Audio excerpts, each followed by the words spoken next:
I make music I want to. So second of all, fuck who's saying it's. Yeah, yeah, life. Yeah, There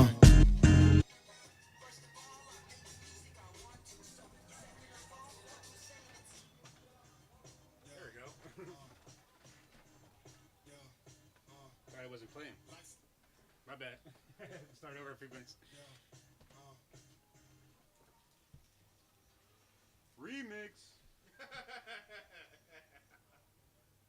An open book, every day's a different page. Story full of twists and turns, like designs up in my braids. Plot thickens, blow up in your face like a hand grenade. Problems don't announce themselves, they usually fall in waves. Better have a boat to stay afloat, hope the hole ain't reached. Motion is a luxury when all that lip popping shit. Learned that nothing's ever free, not in this economy. No matter how minute, I'm grateful for all my victories. Can't box me in, I'm pushing past the margin. Trying to ball fast like my name was Hugh Jarvis. City on my back like I'm taking out the garbage. Stubborn as an elder, so I finish what I started.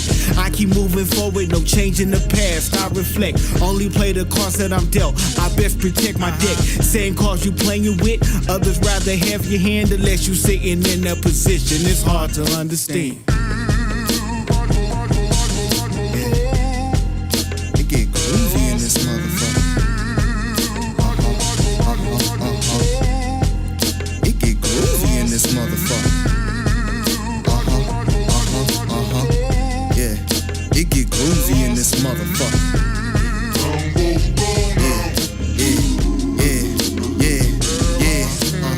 Why they doubt the quiet ones that put in that work? Of course it hurts, seeing greatness in the presence absurd.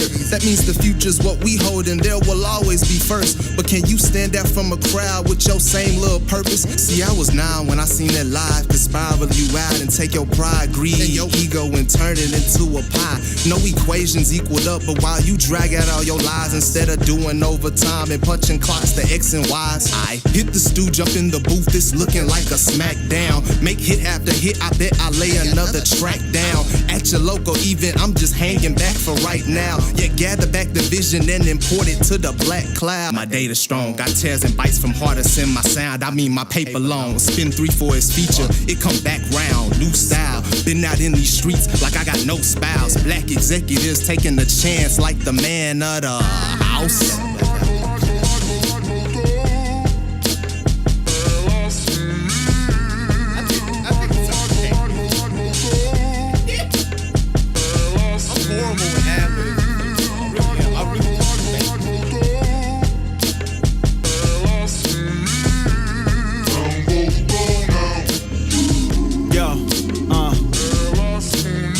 When it got my groove back, feel like Dion when I'm stepping. Killer flows flow through my veins in the blood, lethal injection. You ain't vibing with the craft, truth be told, I respect it. What kind of MC am I if I can't deal with rejection? Truth be told, on my 3rd season, 2nd episode, old characters trying to pop back up. I forgot you, bro. Flip the script to whip that GR86. Solar shifted, I'ma whip it like it's stolen. Do you catch my drift? No limitations except the ones that I shackle myself. Chilled in my comfort zone in the moment, started with help. Comfort is the biggest killer for those that dream of thrillers. Envy the thrills, turning to jealousy, breeding bitter. So what I look like trying to grab off somebody's plate? Greed sickens me. I got a kitchen for my own cake. Feeling like I'm Gordon Ramsay when I'm cooking in the lab. Trying to make my mark, extra spot to get up on the map.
First of all, I make music I want to. So, second of all, fuck who's saying it's not cool. 4 years of me writing these raps, not you. Wait till they see Roman done finally got cool. I got good kush, Tim's on big boots, but I was never a puss.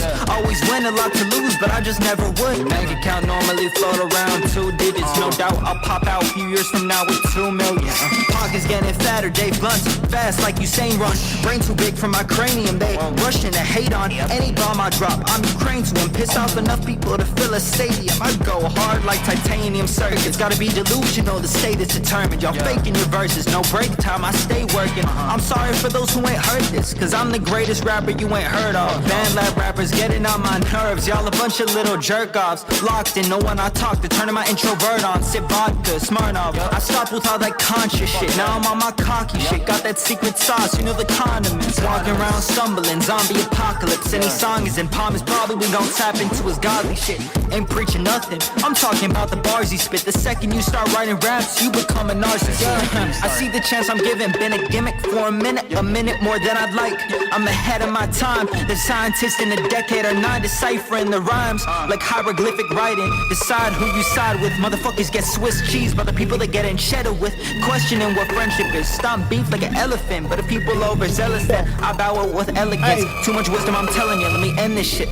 Getting freaky with the beat, real intimate. Do it for the love of the game, you don't share my sentiment. Rappers said they on the mission, don't know what the mission is. You just sitting on your ass, what's the time at the crib? You lanes couldn't hang even if your name was Epstein. Fucking waste of space, quick to cut you off, gangrene. Niggas be on fake cloud, fake screens, fabricated teams, AI generated clones, smoking pipe dream. Homie was spitting that pressure, let me just back up the heat, burn out the rubber while I jump out the passenger seat. Dominic Duo, we bout the dollars and euros. Hop on the track and get nasty, take rappers out like a Rigo. We gon' melt on the ice, shout out all my amigos. If they gon' knock on the front door, I tell them step to the back door. I came in locked and reloaded, ain't for the head of the POTUS. You know they running the shit show, your 25 is too bogus. Bullshit.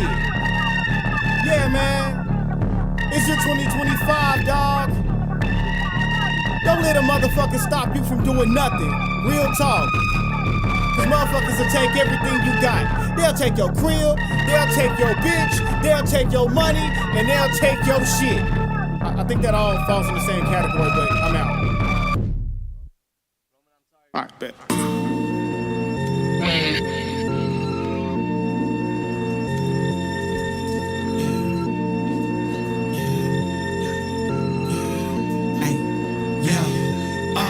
I think your head fall where the sun don't shine. Trying to eat dessert. Where was you at dinner time? I think your head fall where the sun don't shine. Trying to eat dessert.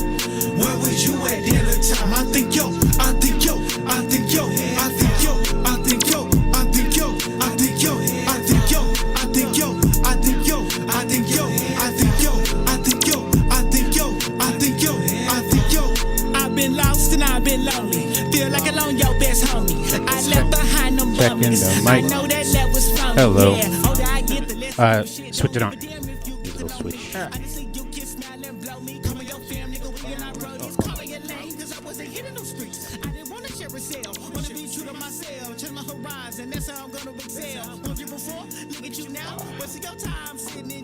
You want some water or something? No, I'm chilling. All right, cool. Hello, hello, hello. Hello. Hey, hey. Check again. Check. All right, hello. Hey. Trying not to peek over here. Okay. Hello. Ha ha ha ha ha. How about you, Roman? Ho, ho, ho. Dang.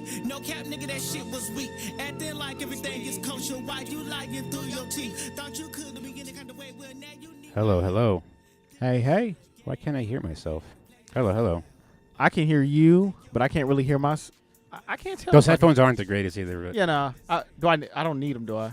Like maybe for the performance portion, or Let's see if we can fix this. okay, no worries.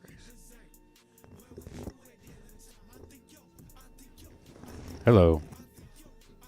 How's that, Roman? A little better? Let me see. Yeah, that actually sounds a lot better. Noise. Yeah, way better actually. Yes, we're live doing the sound check. I don't care. Yeah. Oh yeah. What's up? What's up, everybody? I hope you're having a good day. You know what I got to do?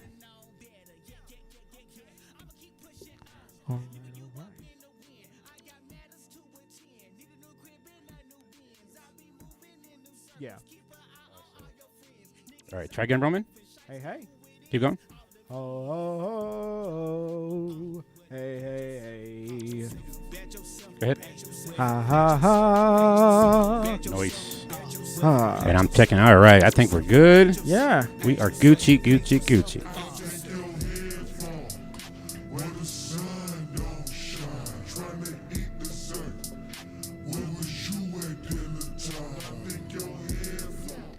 Hello. Welcome to Tiny Talk number 14.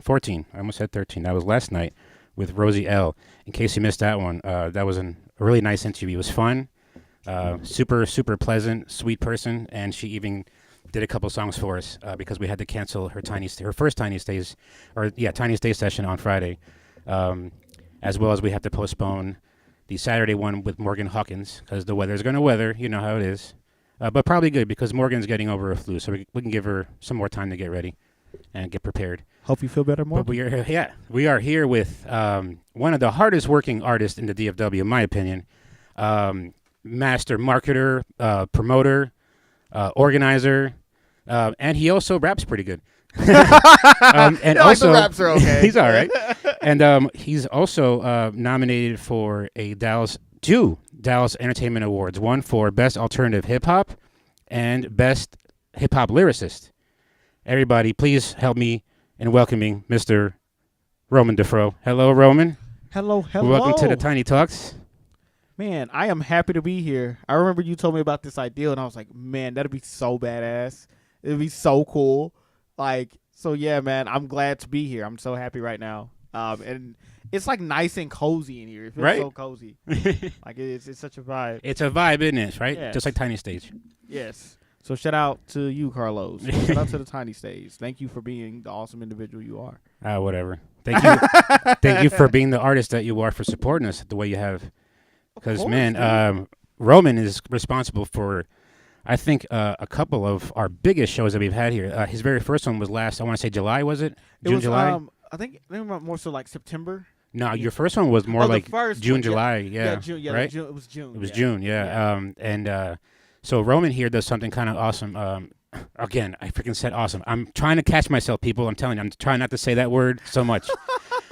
It was really great how he organizes a show. For the most part, I'll book somebody, we'll tell them a date, they'll organize some openers, we're good to go, and then I try to promote as much as possible, and so do they. But they're busy, they're artists, and they probably work, they got lives, not me. But Roman was such a pleasure to work with. His first show, so organized. He even came by to an open mic for rehearsal, but the way he promoted, he had RSVPs, so we had an idea of what we were going to expect, and we were expecting about 100, maybe more people. So we closed down the whole front parking lot, and it was damn near 100 people that came out. Yeah. For an awesome party, and we'll talk about that for a show because I got a lot of things to say about that. Course, but the way he promotes the show is a really, really big help, especially for me. So shoot, I like to start from the very, very beginning, man. So when did this all start? I can get into your frame too. Hold on. Oh, yeah. I just noticed. Yeah. Roman, because he is, again, a master marketer. He's live streaming himself on where? Instagram or where we at? This is wait. Is this the Roman Empire? Yeah. Hey, what's up? Check it out. I got my autographed Roman DeFro shirt on. Yes, sir. I got my DeFro is your bro hat. Are these available now somewhere? Yeah, man. So the shirts are available on my website on Teespring. The hats are one of those you have to get physically in person. Like if you see me at a show, or if you just see me anytime in person, I always have them on me. Yep. I'm still working on getting everything streamlined for my merchandise, but that's gonna be done soon. Nice. Yeah. All right. Shoot. Yeah. We gotta start from the beginning. Yeah. Because like I say to you, artists, you're like the superheroes, and I want the origin story, right? Yeah. So what nuclear waste did you fall into, or did you get bit by a spider, or what was it? Man, okay, so mine was, I was born in a fucking dungeon. And A dungeon? I escaped. Yeah. Yeah. So I straight. just- So you're like Batman. Yeah. Yeah, I just escaped from like the pits of some random dungeon, and then, you know. Okay, you gotta elaborate on that one, bro. Oh yeah, man. So I was born in Dallas, dude, and was born like near the Pleasant Grove area, and then moved to little old Garland. Yep. Garlandia. Pretty early, or Yeah. That I also want to say like more so maybe like high school or like okay. yeah, maybe high school, like, or to like maybe like middle school, maybe something like that. I want to say yeah, it was like middle school going into high school type of thing. Cool. And yeah, man, I thought it was pretty interesting transition from where I came from, and essentially speaking, I never would have thought that I would have been like a rapper, you know. I thought I'd have been doing something else. Like I used to love like boxing and doing other things. Yeah, man. Hey. I actually boxed at 9th Street at the 9th Street boxing gym up there with the police department. Oh yeah. Yeah. And so yeah, I thought it was really cool. And so essentially speaking, I love like English literature. I mean, I wasn't the best or smartest kid in the class, but I used to just thought it was so interesting how you can convey so many different things with words. Yeah. I just thought that it's pretty badass. Like you can talk about one thing in so many vivid and detailed ways. And so from there, you know, I remember my dad and my uncle made music, and they used to be. Oh yeah. And, What kind of music? Mostly hip hop. Okay. My dad produced as well. Like he would make beats and stuff. Like 80s style stuff, or more 90s? Like yeah. I forget how old I am. You know. Yeah, no, you good. like 90s, Nice. like southern. Like I think it's more southern style, if anything. All right. I grew up like listening to a lot of East Coast shit. So Biggie and stuff. yeah, like Biggie, Nas, and yeah, Jay-Z, love yep. Nas. Yeah, Nas is one Nas of my is the favorite shit. artists.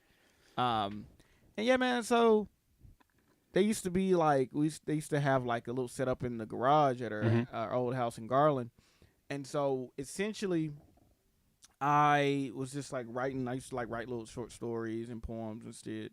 I used to like read a lot. Right. And then one day I was like, you know what? Like they inspired me. I kind of want to write a rap. And my first song, actually, it's funny if you're in Roman's Empire, you probably heard it. My very first song I ever recorded and released was to Biggie Small and Eminem's "Dead Wrong." What? Yeah. Is that out somewhere? Oh, it's just for the Roman Empire? Yeah, so if you're part of Roman's Empire, I am. I just yeah. got it. So where do I find it in the Roman Empire? Yeah, let me. I'm just gonna re-email you. Okay, cool. Because usually I send everything via email, Oh, and all it's right. like an MP3. Yeah, I avoid my email. Too many ads. Yeah, so I'll just resend it to you. I mean, I could probably even Sweet. just So yeah, you probably if you're part of Roman's Empire, you got an email from me. And the thing was, what was interesting was it was kind of like I found it very interesting because when I sent it, a lot of artists cringe at their first, at their beginnings, which I kind of did too. I was like, man, Yeah. I can't believe I'm sending this out to people. Like, this is crazy. Yeah. And then I actually got some responses from some people in Roman's Empire. They're like, you know what? This actually isn't as bad for a first song. Could you email it to me right now? Yeah, I can do that right now. I got you. it, man. Be right back, though. Let me see here. Oh, do I even have my email hooked up to this phone? Shoot.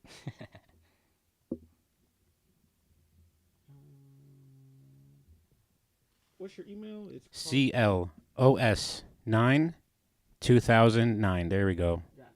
Feel free to jot that down, people at home, if you got to contact me some kind of ways. Especially if you're an artist, get me pictures that way. Don't send them through Instagram because for some reason, when you save them on Instagram, they come out fuzzy and Yeah, crap. it's kind of weird sometimes. Okay, so we're gonna put Roman's first song. Okay, I'm just gonna forward it from here. Shouldn't take long. Roman's first song. Okay. All right. So, And while Roman's setting up, we got some awesome Tiny Talks coming up next week. Tuesday, oh shoot, I gotta beg it to him. Hey, Big Africa, is it cool Tuesday? I hope so. But if not, we can do double ones on Wednesday. But Big Africa, they got Monty next week. And Morgan Hawkins. Morgan Hawkins was scheduled for tonight, but she's just getting over the flu, and she wanted to be 100% to do this Tiny Talk because it's going to be a special one. So thank you for that, Morgan. Much respect. I hope you get better. I hope you're getting better. Yeah, that's next week. Darn. And then and then the 31st is the King's Dragon unplugged. Oh wow. Yeah, I don't think I've ever seen him unplugged and he's got a cool lineup too with him. So yeah, that's on the 31st. If the weather is really crap outside, you know how we do. We go to the tiny corner. Yeah. But yeah, Couldn't send it, unfortunately. I tried. all right. That's Yeah, cool. it's cool. I'll still get it to you though. That's cool. Just have to re-export it. Yeah. All right. Yeah. So that started around high school, right? Yeah. With your uncle in the garage or whatever. Yeah, Yep. man. I remember those summers were rough as hell, Yeah. man. Because sometimes it wasn't really well insulated. We just have to let open the garage, maybe have a fan, and sometimes the computer would just overheat and die. So it was just mostly just like trying to get out as much material as you could before it just got too hot and died. Yeah. Yeah. So, yeah, man, it was crazy. So you just kind of watched them and then kind of joined in sometime, or like, Yeah, like you were well, like, hey, was I just can like- do that too. Like, Yeah, you know, like I was like just a very keen observer. So Yeah. I would never say anything until one day I just came on. I was like, hey, I got this rap.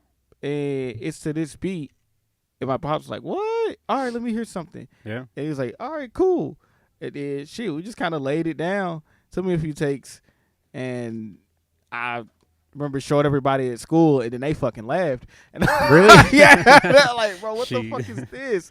And this is at a time where, like, hip hop was changing and stuff. Like, you had like Lil Uzi Vert and Lil Yachty and Denzel Curry, which is one of my favorites. And it was a big transition period in hip hop. Yeah. I feel like a lot of people's favorite year when it came to hip hop and like the nuance of it. And this is a point in time where like the young and old were kind of having conflict, like with the new age artists coming out, and then like the younger artists like, yeah, man, we're trying to push. What the year was that envelope with around? something new. 2016. 16. Yeah. I've heard a lot about the 2016 era coming back. Yeah. Right? A lot of people are saying that. What is like, that about? Man, I have no. I mean, fucking I'm clue. I'm Like, so ignorant to it. I guess I'm like, yeah, I'm like, that's supposed to be about like when I my origin time, but I'm like I'm also kind of ignorant to it a little bit Okay. because I used to just listen to a lot of shit that was older. Same. But yeah. but at the same time, like I knew about the artists that were coming out. Like I said, Denzel Curry being one of the bigger ones, and I really like his music. But it was interesting, like 21 Savage and a bunch of newer guys, and I found it very fascinating.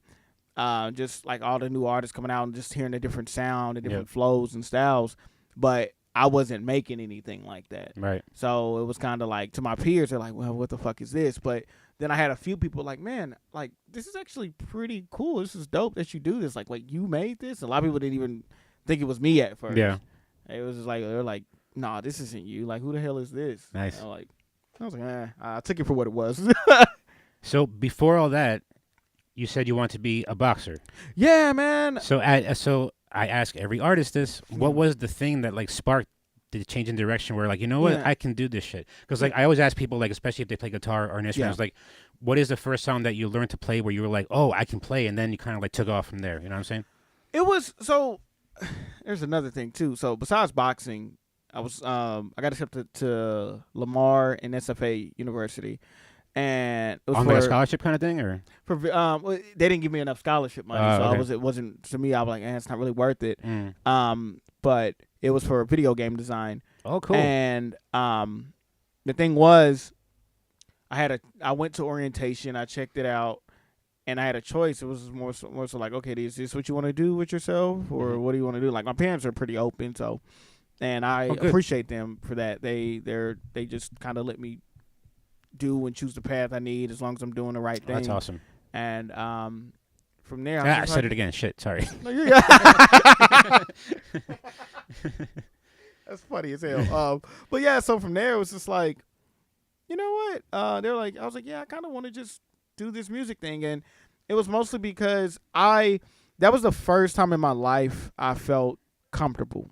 Like, I felt like I was truly me. Like, it brought out a different side of me I didn't even know I had. Like, I felt very just, like I said, very comforted. So what kind of side do you think it brought out? Like a more confident kind of Roman? Yeah, because I used to be a lot of people artistic or both, I guess. Yeah. I guess both, right? Yeah. A lot of people didn't even, every time I tell people this, half of people don't even believe me. I used to be the shy kids that sat in the back.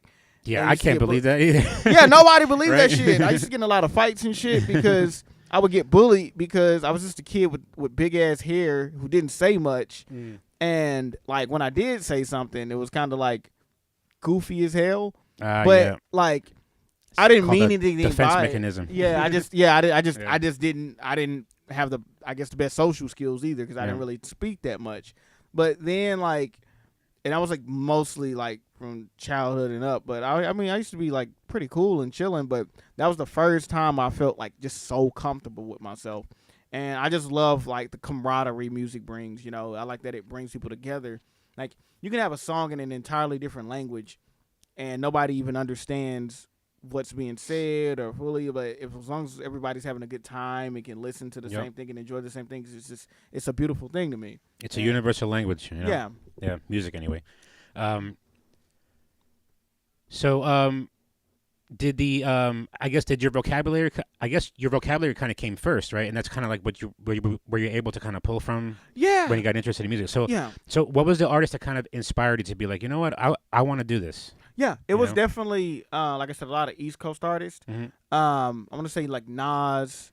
Was that like the first one where you were like, oh man, because I cannot understand. Yeah. He's a remote, like Nas, Eminem, and Big were probably my top three because I just thought it was interesting. There's this song called Nas is Like, and he's using similes to compare himself how dope of an MC he is, and I was like, man, this is dope as hell, man. Like, I really vibe with this.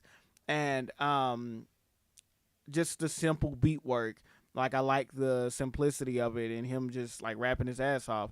Eminem, like, he's like very controversial, but I like that when you listen to Eminem, you're stepping into an entire world, or you're stepping into his mind, his mind frame and his mind way of thinking. And the commitment to that, I was just like, man, this is fucking crazy. And Biggie was one of the ones where I was like, man, you know, this dude is just, he's just cool as shit. Yeah. He's just got it. He just has that factor. Yeah, it's just the shit you can dance to, you know? Yeah. Yeah. Yeah. So, what I kind of appreciate about all three of them, like with Nas too, that's kind of why I like Kendrick Lamar now too, because it's kind of similar, like how like his words really, like they mean so many things, you know? Yeah. But it's also their cadence, you know? Because like Eminem can find syllables anywhere. Yeah. Like he there was this one interview where I said how he thinks it's funny how people think that you can't rhyme orange. Yeah. He's like, yeah, you can. You just gotta like porridge and storage and orange. Like, you just gotta change up the syllables and stuff.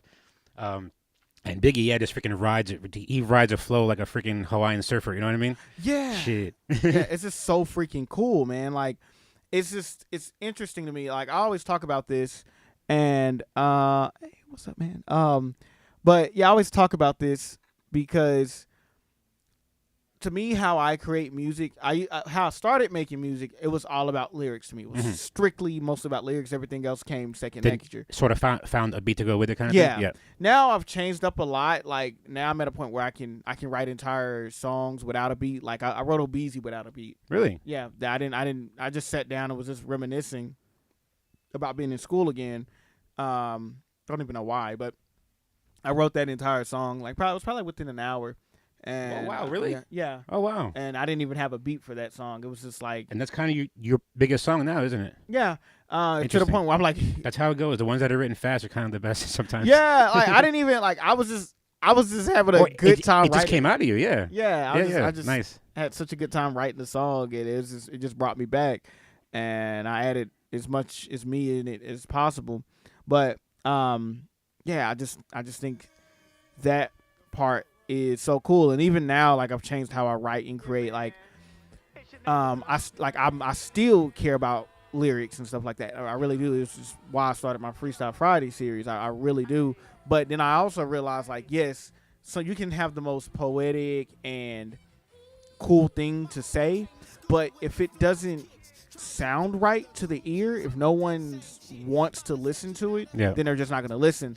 One of the most interesting things about Nas, in his later projects, people used to complain that Nas is a great lyricist, he's a great artist, but he has awful beat choice. But he had a resurgence, I think, a couple years ago, when he got with Hit Boy, and they had a whole series, I think the King's Dead series or something like that. Yep. And he got new beat work with a new producer that understood his sound and what he sounds best on, and he sounds just as good as he did back then. Nice. And he's in his 50s, and I was like, I love it. I love absolutely all of it. So that was through high school, huh? It's Yeah. kind of all popped off. So when did you get real serious with it? Like started recording and want to put out stuff, and because like I really want to get to how you become the kind of artist you are today, where you're kind of all in one package. Yeah. Like you don't kind of need help. It probably would help you, but you Yeah. kind of don't need it because you can do everything. But I want to see how we got there. So So at first it was all right. I have all these words that I can use. Now I can put them to beats and kind of flow a little bit, right? yeah. So then So where's the next step? Yeah, so from there, I had moved into my own place. Then This is college-ish. yeah. Yep. So had me and my little dog. Shout out to Jazzy. May she rest. But yeah, we just moved out, and then I was still writing and stuff. This is at a point in time I was really stressed out and stuff. But I was still writing, creating, and doing all this type of stuff. And then it got to a point where I was like, okay, cool. I just want to keep trying different things. A couple years after I moved out, I went out to to the scene and started networking. Okay. I remember when hashtags used to mean things. They still kind of do. Yeah, A little bit. Yeah, it's just back. Okay, so back then, I found a community in Arlington, just through hashtags alone. I saw that they were doing it was a podcast. Shout out to my friend Darian. He had a podcast called Authentic Discourse, and they were doing a little award show. Yep. And I was like, dude, this looks cool. I'm going to go to this. Like, they're celebrating, like, local artists and stuff. Like, this is pretty badass. And so I was like, okay, I'm just going to pop up and show up and just check it out. And I met a few artists that I like there. China, her name's China Doll. I met Kifo. I think I met Nojo Wallace. Nojo Wallace is super dope. I think he has a song that's on the nominations for the Dallas Entertainment Awards, but crazy lyricist. Much respect for that dude. Yeah. But yeah, I just went out and just talked to people. That's how I started my like networking and community. I didn't. So what would you tell them? Is like, hey, I'm an up and coming artist, or like, what would you do? would just like at first I would just kind of sit there and just observe. Like I said, I'm a very keen observer. And then like networking, marketing, any skill, it's just like working out, I'd say. You just have to keep working at it. That's the only way you're going to get better. That's right. And I used to be kind of nervous going out, and I would go everywhere by myself. Yeah. Because the reason why I noticed that I guess one, I didn't really know so many people at the time, but two, I realized that if I go out and network by myself, then I don't have a choice but to talk to and meet new people. I don't feel like I have friends with me as a crutch. Because sometimes if you go out I totally get with it, friends, you're like I better go, they don't want to wait for me or something. Yeah, or you feel like I'm just going to hang around them particular, and someone comes up to me and talk, then we'll talk. But I literally have to force myself to, still to this day I do that. Like sometimes I'll go out solo and just be like, okay, I want to check out something because I don't mind. Was it hard to kind of break out of your comfort zone for that kind of thing? A little bit. Yeah. It got a little bit. It was hard within that first. I want to say that first 6 months to a year. Then after that, I was just like, oh man, this is like normal. Like I was You going just out got every comfortable, weekend. yeah. Good. So I was going out pretty much every weekend just to get better. And I didn't realize that's what I was doing. I was just doing it because I was having a good time and I wanted to get to know more people and stuff. Yeah. And so I think around that time I also met Ren the Third. He's super dope. And from there, I kind of branched out and. So there's no recording yet right now, right? Yeah, I It's just was more doing kinda like getting some out like there. light recordings and Yeah. stuff. Like at on my your own, crib. or did anybody help you? Or? Yeah, my dad helped me. Oh, nice. Yeah, Oh, yeah, Is he like a sound guy or? yeah. He used to engineer my music. Hey, all Yeah, right. some of my older tracks, he Nice. engineered. Oh, that makes OBZ sound. Oh, that's nice. That's Yeah. sweet. Yeah. That one now Obeezy, that one wasn't engineered by my dad. Like a lot of my newer music, he's Mhm. not. He doesn't engineer anymore. He's more like hands off and just kind of gives me advice now on certain Nice. things. But like back then, he used to work on and engineer a lot, like all of my music. And then he showed you some things too, like Yeah. so you can do it on your own, I guess, or Yeah, I like, for example, I engineer the Freestyle Fridays, but I do Oh, believe nice. in getting some type of help because I can't do everything myself. yeah, right. And it just makes things faster, and then also you get different perspectives. Because my dream is like obviously is I want to live full time off of this, and I realize like, okay, I have to get some type of form of help. Like my younger brother, he films all the freestyles and does all the editing.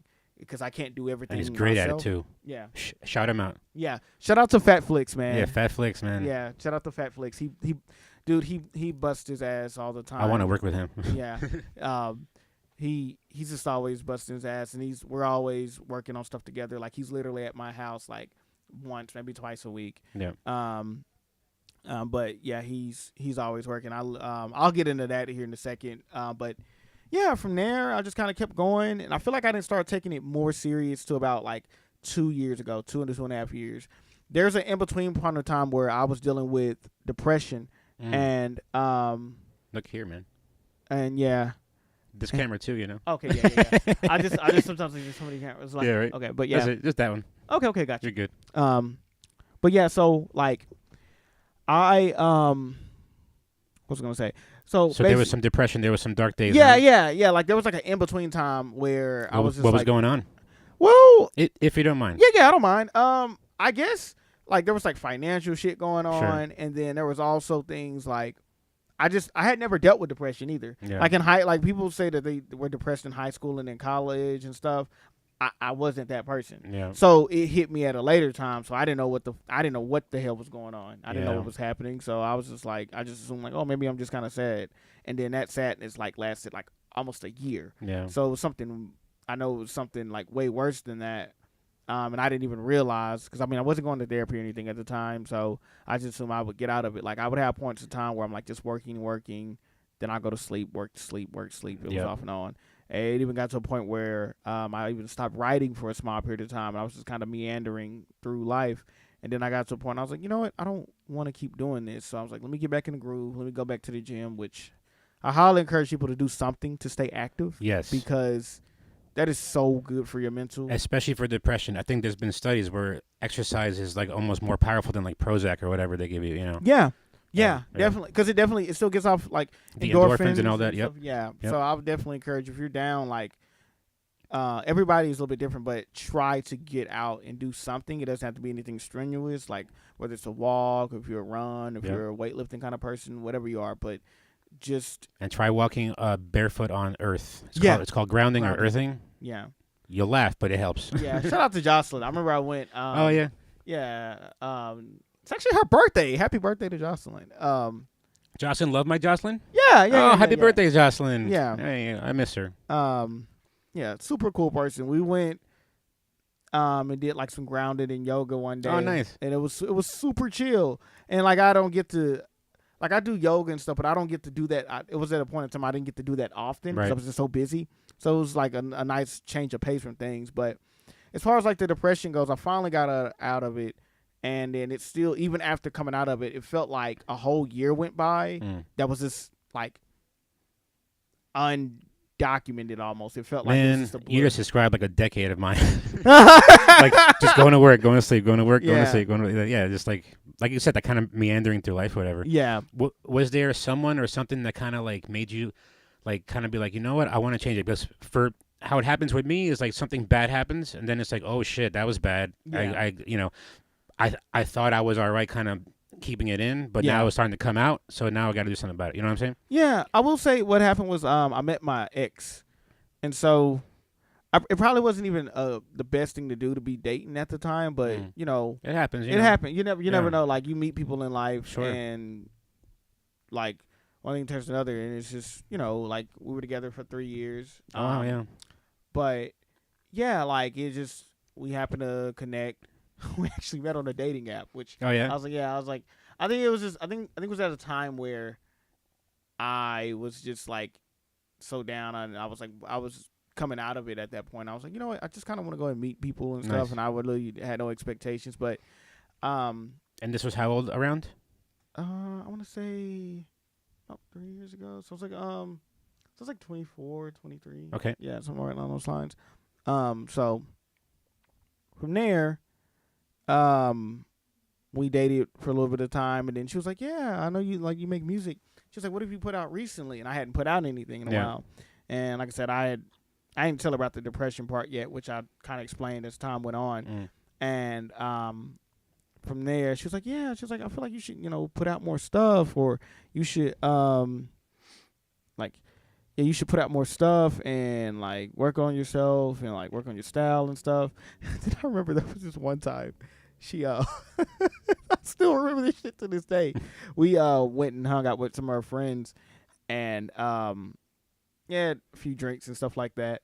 And I was just kind of just chilling or whatever, because like I know me, like when I get a few drinks, I'm more of like a happy drunk. Okay. So like That's I'm good. usually like super happy. But I was just like we were just having like wine and stuff and like casual stuff. But she got pretty lit, and she was like, yeah, she was like, yeah, and such and such. She tells me like that you make music, and she was like, yeah, but he doesn't have anything, any new stuff out. He's rapping, but he's not rapping. And Oh, that's it. shit. And I was like, damn. I was like, they hit my fucking soul. I Yeah. was like, bruh. It woke the sleeping giant, didn't it? Yeah, and then like everyone just kind of started laughing. I was like, oh Uh-oh. fuck, and I was Then like, Romy went in the booth. yeah, like it's always when motherfuckers laugh, Yeah. and I'm like, I'm a pretty comical, goofy. You're like a ass dude, but- superhero. It's just yeah. like, just a superhero. Yeah, it's just like you get bullied to come out of some crap, and then it's like, yeah. "Rah." So at that point, I was like, you know what? I need to lock the fuck in. And then Hell from there, things went on. There was ups and downs in my relationship. We eventually broke things off. Yep. And then I was like, you know what? At this point, I was sad for a little bit of time. Shout out to my best friend and someone who's helped manage me, Giselle. Yeah. Because she was there for me through that whole process. I really appreciate her for that. And I was like, yeah, from here, I was like, you know what? Fuck it, man. Like, it's now or never. Let's try to do this thing. Yeah. And then, like, last year was a pretty impactful year for me. I feel like I learned a lot about myself as a person. Man, I thought you were doing this for a long time, man. The way that you are right now, Yeah. that's really impressive, dude. Yeah. Oh, thank you so Yeah. much, man. Yeah, it's just what I realized was I didn't understand what it meant to actually lock in. Yeah. And like now I'm at a point where, like, for example, last year I was like, oh, okay, I had a really productive year. I had got on 97.9 and then through some great shows and stuff. And I was like, okay, this year is all about execution. And then next year it'll probably be more than likely profitability, where I'm like, okay, I'm going to be doing this full time and I got to really make sure I'm doing my shit. And yeah, so from there I was just like, yeah, man, like, hey, it's now or never. Yep. And it's all feasible. I'll tell everybody the same thing. Like, you can do anything you want in this life. You have to shout out to Eric Thomas. He's a motivational speaker, but he's like, you got to want this shit as bad as you breathe. Like, Yeah. if you really want it that bad, you'll find it. Yep. That's like, I don't know if you saw Kuzo's a tiny talk the other day. Yeah. Where he was, I ask everybody this, but like, what kind of advice? And he was like, just freaking, what he says, just keep popping, which is basically, he was just saying, just be consistent. Yeah. Like, you're not an artist on Tuesday or after work. If you're an artist, you're always an artist. If you go to school, they got to know you're an artist. If you go to church, they got to know you're an artist. If you, at your job, whatever. Yeah. Yeah. And it's funny that you should mention that, because everybody at my day job is very supportive. Yeah. Like, even my boss, like, Nice. she's come all the way to Austin. I mean, Oh, wow. granted she was visiting family, but her and her family came all the way mind you, she's like a 60-year-old Jewish woman. So like she doesn't really listen to rap. It's like not her crowd, I guess. Yeah. Yeah, but she brought everybody out and they had a great time. Yeah. And so everybody at my workplace is supportive, even the clients there. Like they were even voting for me for the entertainment awards. I was like, dude, this is amazing. They were like, dude, we didn't even know you did this at first. I was like, yeah. I was like, I mean, I love this. This is what I want my life to be. I mean, I wake up, I think about this. I go to sleep thinking about this every day. One of my biggest dreams this is so fucking superficial, but I was like, yeah, man, I want to. Like, I'm not even a jewelry guy, but I would buy my dogs a chain. I would definitely buy my dogs a chain. I definitely. That'd be awesome. Yeah. Shit, I did it. Yeah. That'd be cool. Yeah. We gotta have a counter somewhere. I know, right? I gotta put awesome, like 25 cents every time I say that something. Yeah. So, dang. So, the people laughing at you and your ex kind of being like, "Oh yeah, he ain't doing nothing." That kind of just woke it up, and then I don't even locked in. So then, when did you start gaining these marketing skills? Was that also just kind of observing, or did you actually kind of like try to get educated in some kind of way, like even through University of YouTube, which is perfectly valid. Yeah, YouTube University. Hell yeah. Also, just talking to people, like sometimes some people, everybody's different, but sometimes if you're like supportive and stuff like that, like going like one biggest thing too, I went out so much that I started noticing things, like all the good events and bad events. What's up, man? And all the good events and bad events. I learned just as much from the bad events as much as the good events. Sure. Like I've been to some terrible shit, Carlos. I've been to some events that I was so? like, like give an example. Okay, so someone threw a show on MLK in South Dallas, mind you. Sucks because I was like, if I clip this, more people probably more than that know me probably know what I'm talking about. And man, dude, this show. So first off, it looked like it was held in a church that just got vacated. Okay. So all the decorations, the like the little podium, most of the seating is gone, but it looked like it just got cleaned out. So mind you, paid. I think the tickets were like $30. Dang. It's supposed to be a festival. Okay. Now, the festivals was supposed to be from 11 a.m. to 11 p.m. Now, with festivals, there's a lot that goes into them. Like, think of your Rolling Loud and Coachellas. Right. There's a lot of logistics that go into festivals. Hell, there's even a lot of logistics just to go into a show for a night. Like, I was planning a lot for even the WoW show or even my birthday bash. And that's very small scale compared to a full festival. Right. So if you don't have any experience, it's like either you need to find the experience or find someone that does. Keep that all in mind. So, I get there, and first off, it doesn't start at 11. Another thing, too, I was like, I hate to say it, there's not many rappers I want to see performing at 11. I don't want to. There's certain things I want to hear at specific times. Okay. Not to be rude, but there's not many rappers that I just would listen to at 11 a.m. Like, a.m. Yeah, I get you. Yeah. PM is different. That would be kind of that's a little kind of different. Yeah. And so that wasn't really like the biggest issue. The bigger problem was it was like a logistical nightmare. Someone took a shit on my car. I mean, literally. Yeah. What? Yeah. Yeah. Like, dude. Come on, Dallas. Like, yeah. I was like, man. Like, okay. So, and then I walked in. Okay, so this was like. How did you find it? Okay, so. My thing was, oh man, I don't think it was a dog, which was the worst thing about it. Oh no, so it was like yeah, like I still to this day don't think it was a dog. But when I got there, there was like 3 crackheads. That should have been the album cover, dude. Yeah, like it was crazy, dude. Wow. Yeah, there was 3 crackheads in front of the door of the place. Yikes. Mind you, it was like this was at 6 p.m. So I'm thinking to myself, it's not even getting crazy yet. Yeah, I was like, am I even in the right place? And I kept looking at the flyer, and I looked at the flyer, and mind you, I invited my friends, my friend Kiara and my friend Kiana, and so they were like, hey, am I in the right spot? And it's kind of looking scared. Yeah, right? And I was like, yeah. And so we walk in. It's like, it looks like, man, this looks like a FEMA camp. Like, it was bad, man. Like cots everywhere and stuff? Yeah, it was just like, there was seating, but it was so. You said it's kind of decorated in here and stuff. There was nothing. It looked like I said, it looked like they just cleared out a church. It looked like they literally just cleared out a church, and then there was like, it was weird. You could hear echoes and stuff. There was like 2 vendors, but they were just so far out from each other. They said there was food, but to get to the food, it was like a Lord of the Rings walk to get there. Dang. It was like a food truck. So the first thing we did was like, okay, we're kind of hungry. And I'm like, they were still setting up. Mind you, this is supposed to start at 11. So I'm like, I don't know what the hell's going on. I'm like, I'm hungry. So we all walk over. It's like, damn, how far is this food truck? We get to the food truck, and there was like 10 items listed, 8 of which they didn't have. So it was kind of like, dude, what the hell? So 2 of the items were a hot dog on a stick and a burger. So I was like, okay. One of my friends got the hot dog or corn dog, whatever, and then like I got the burger. This shit was worse than like school cafeteria burgers, Jeez. like just standard school. Probably it was cold. like $20 or something. Yeah, right? it was like $13.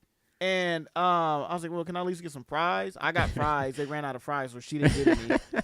And I was like, dude, what the fuck? So she just DoorDashed us some food. Jeez. And mind you, too, they charged people to perform. So, what? Yeah, it was like Oof. like a $40 to $50 slot, which I'm like, okay, do what you got to do. But that wasn't also the worst. What made it worse was they started, some of those artists that paid, I think some of them were asking for their money back because it was a poorly ran show. Yeah. Some of those artists that paid didn't show up. So the host just started asking people, do they want to perform? And he knew I performed. And I was like, sure, I guess I performed a song.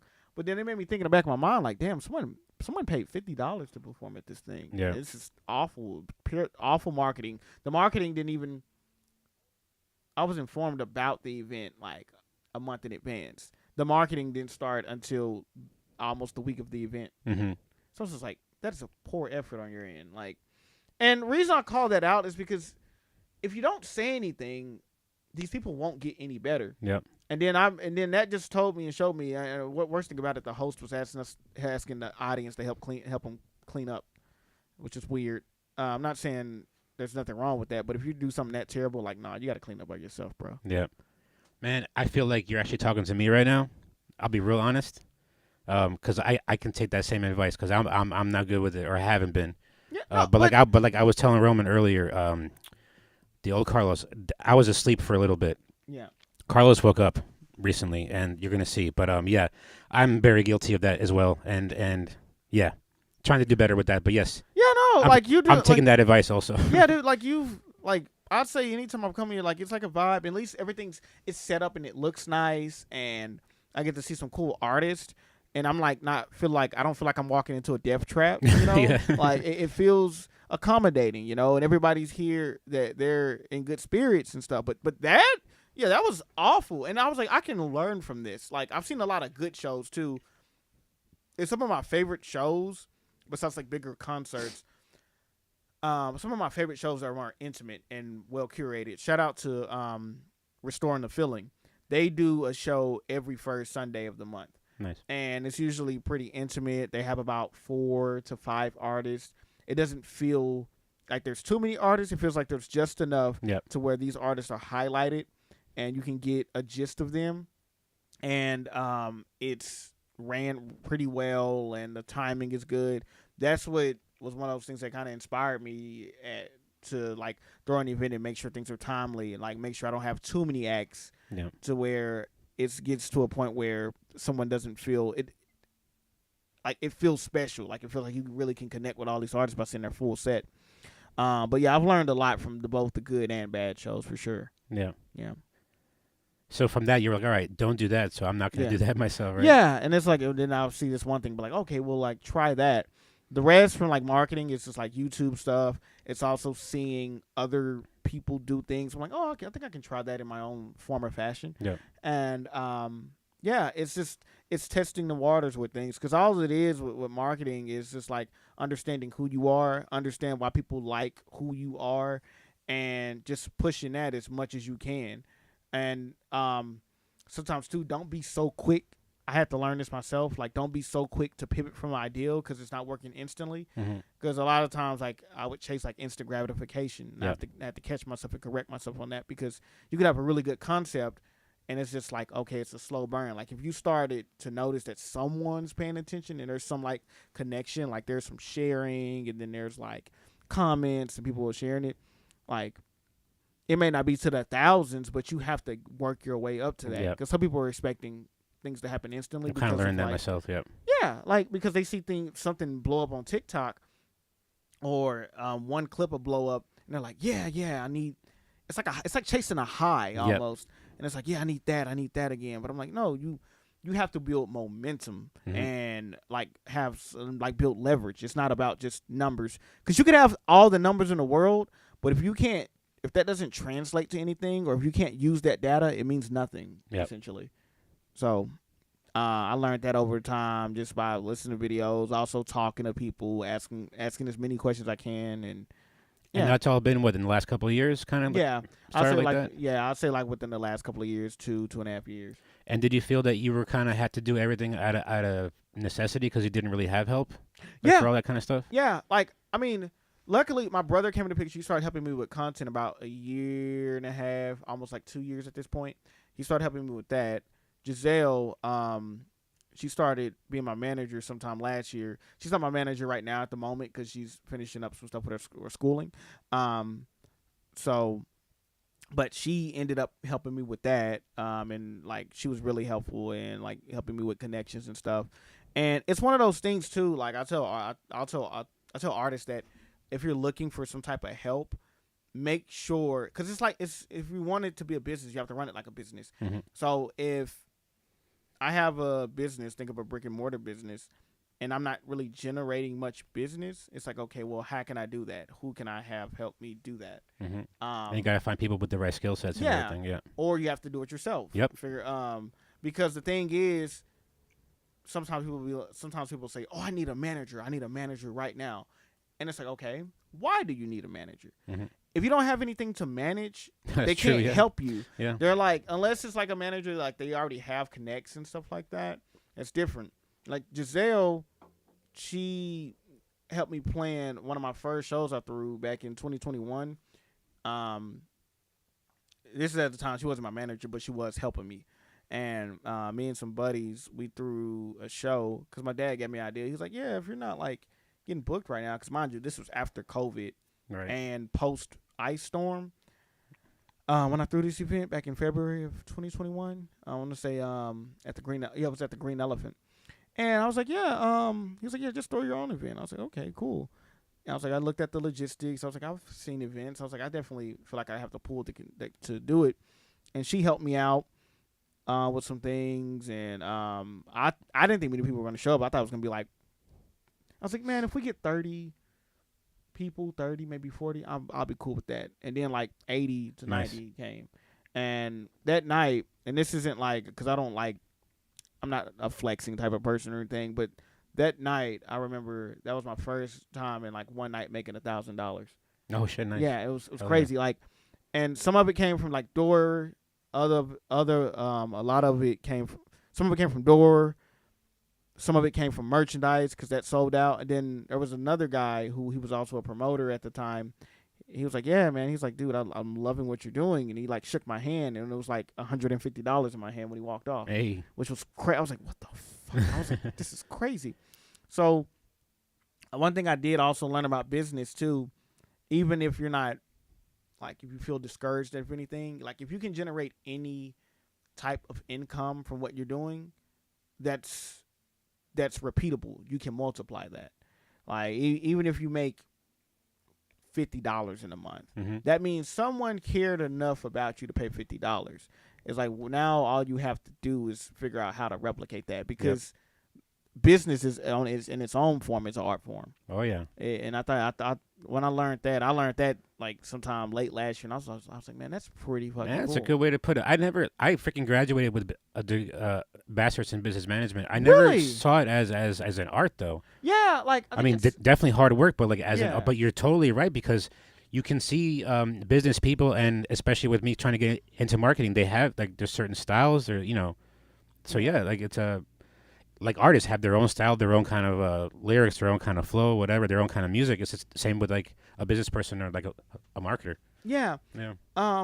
So yeah. I want to give a shout out to you personally because Oh shit. you and Gabby. Gabby? Yeah.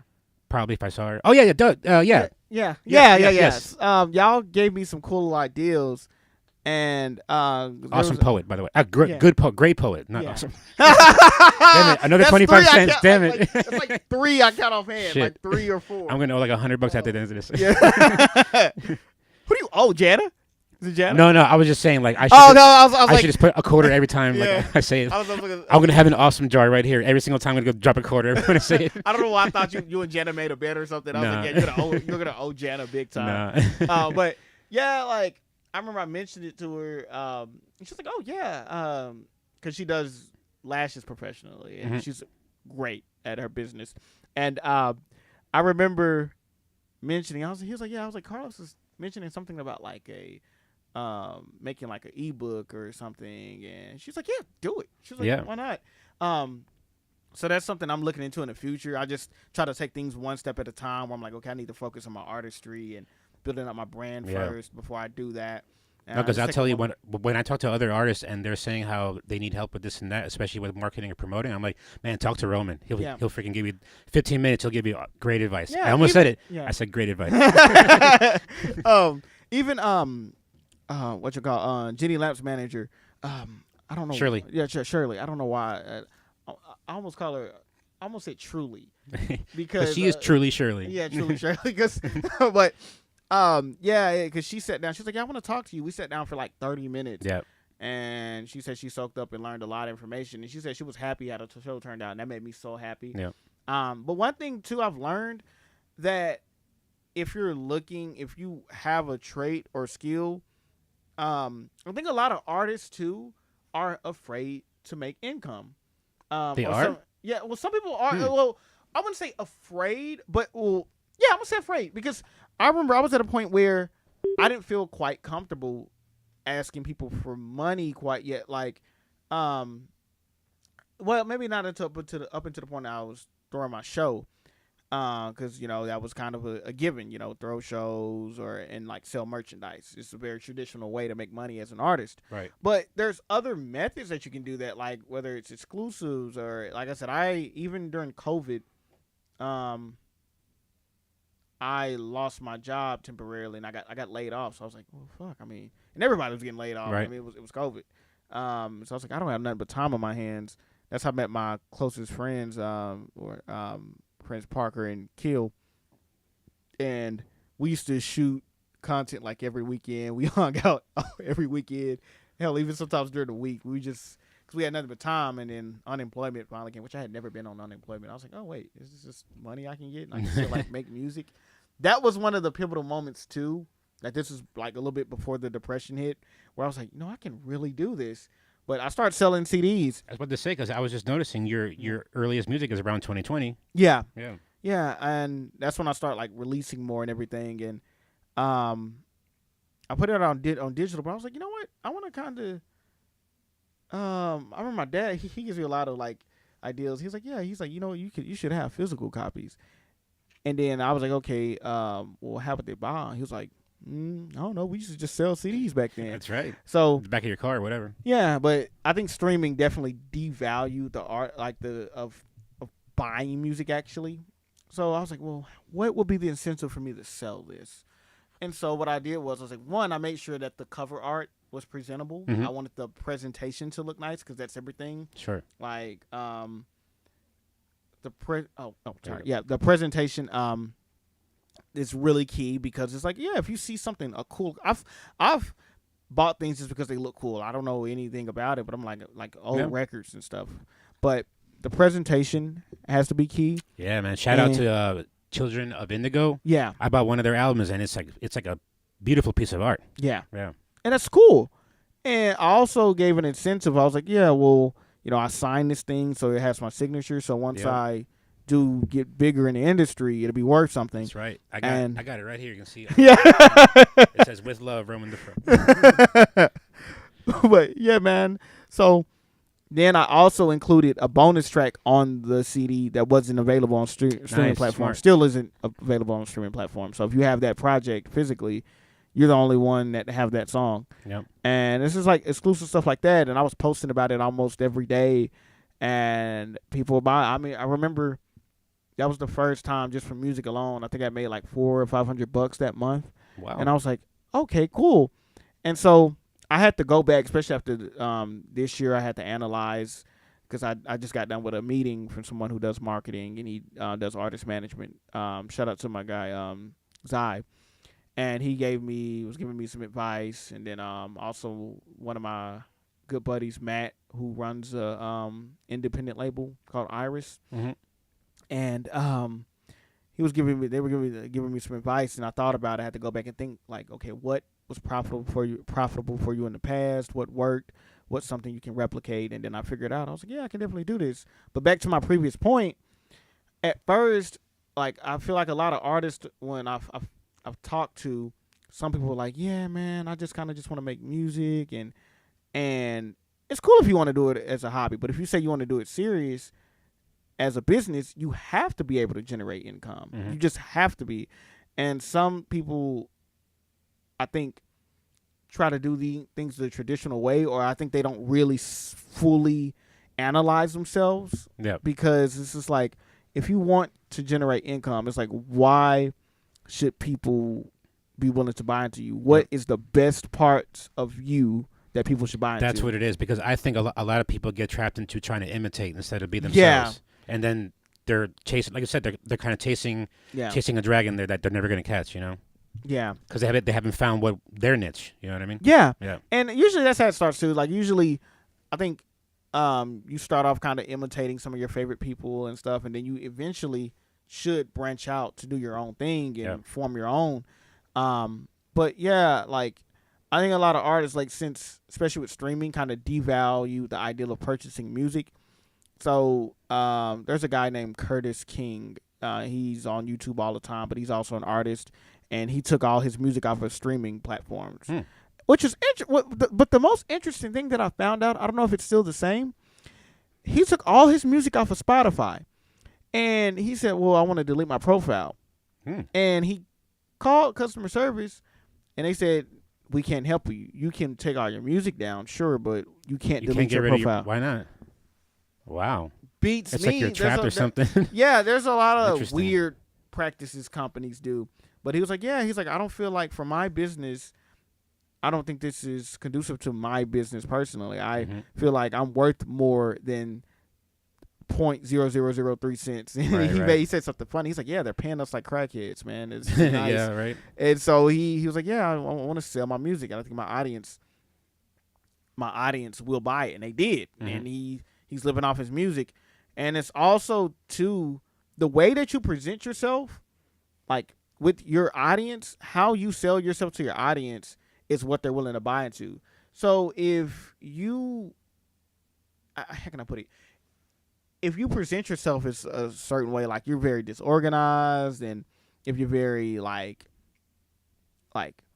if you're very disorganized, flaky, flaky, you you're not, you counsel a lot, you're not really consistent. Same as work, like if you call out a lot, eventually. Eventually, there's just people are gonna, like, you're gonna get fired, and that's what your fans are doing. Worse than that, you get people that just don't like you, or it's called resentment, right? Yeah, but even, like I said, even with finding fans, if they see that you're not consistent, they're gonna be like, well, why should I support you? They won't be consistent. Yeah. Yeah. We were not gonna be consistent. You don't even like you, so why should I like you? That's a good way to put it. So with that being said, it's you have relationships. If you don't love yourself, how are they gonna love you?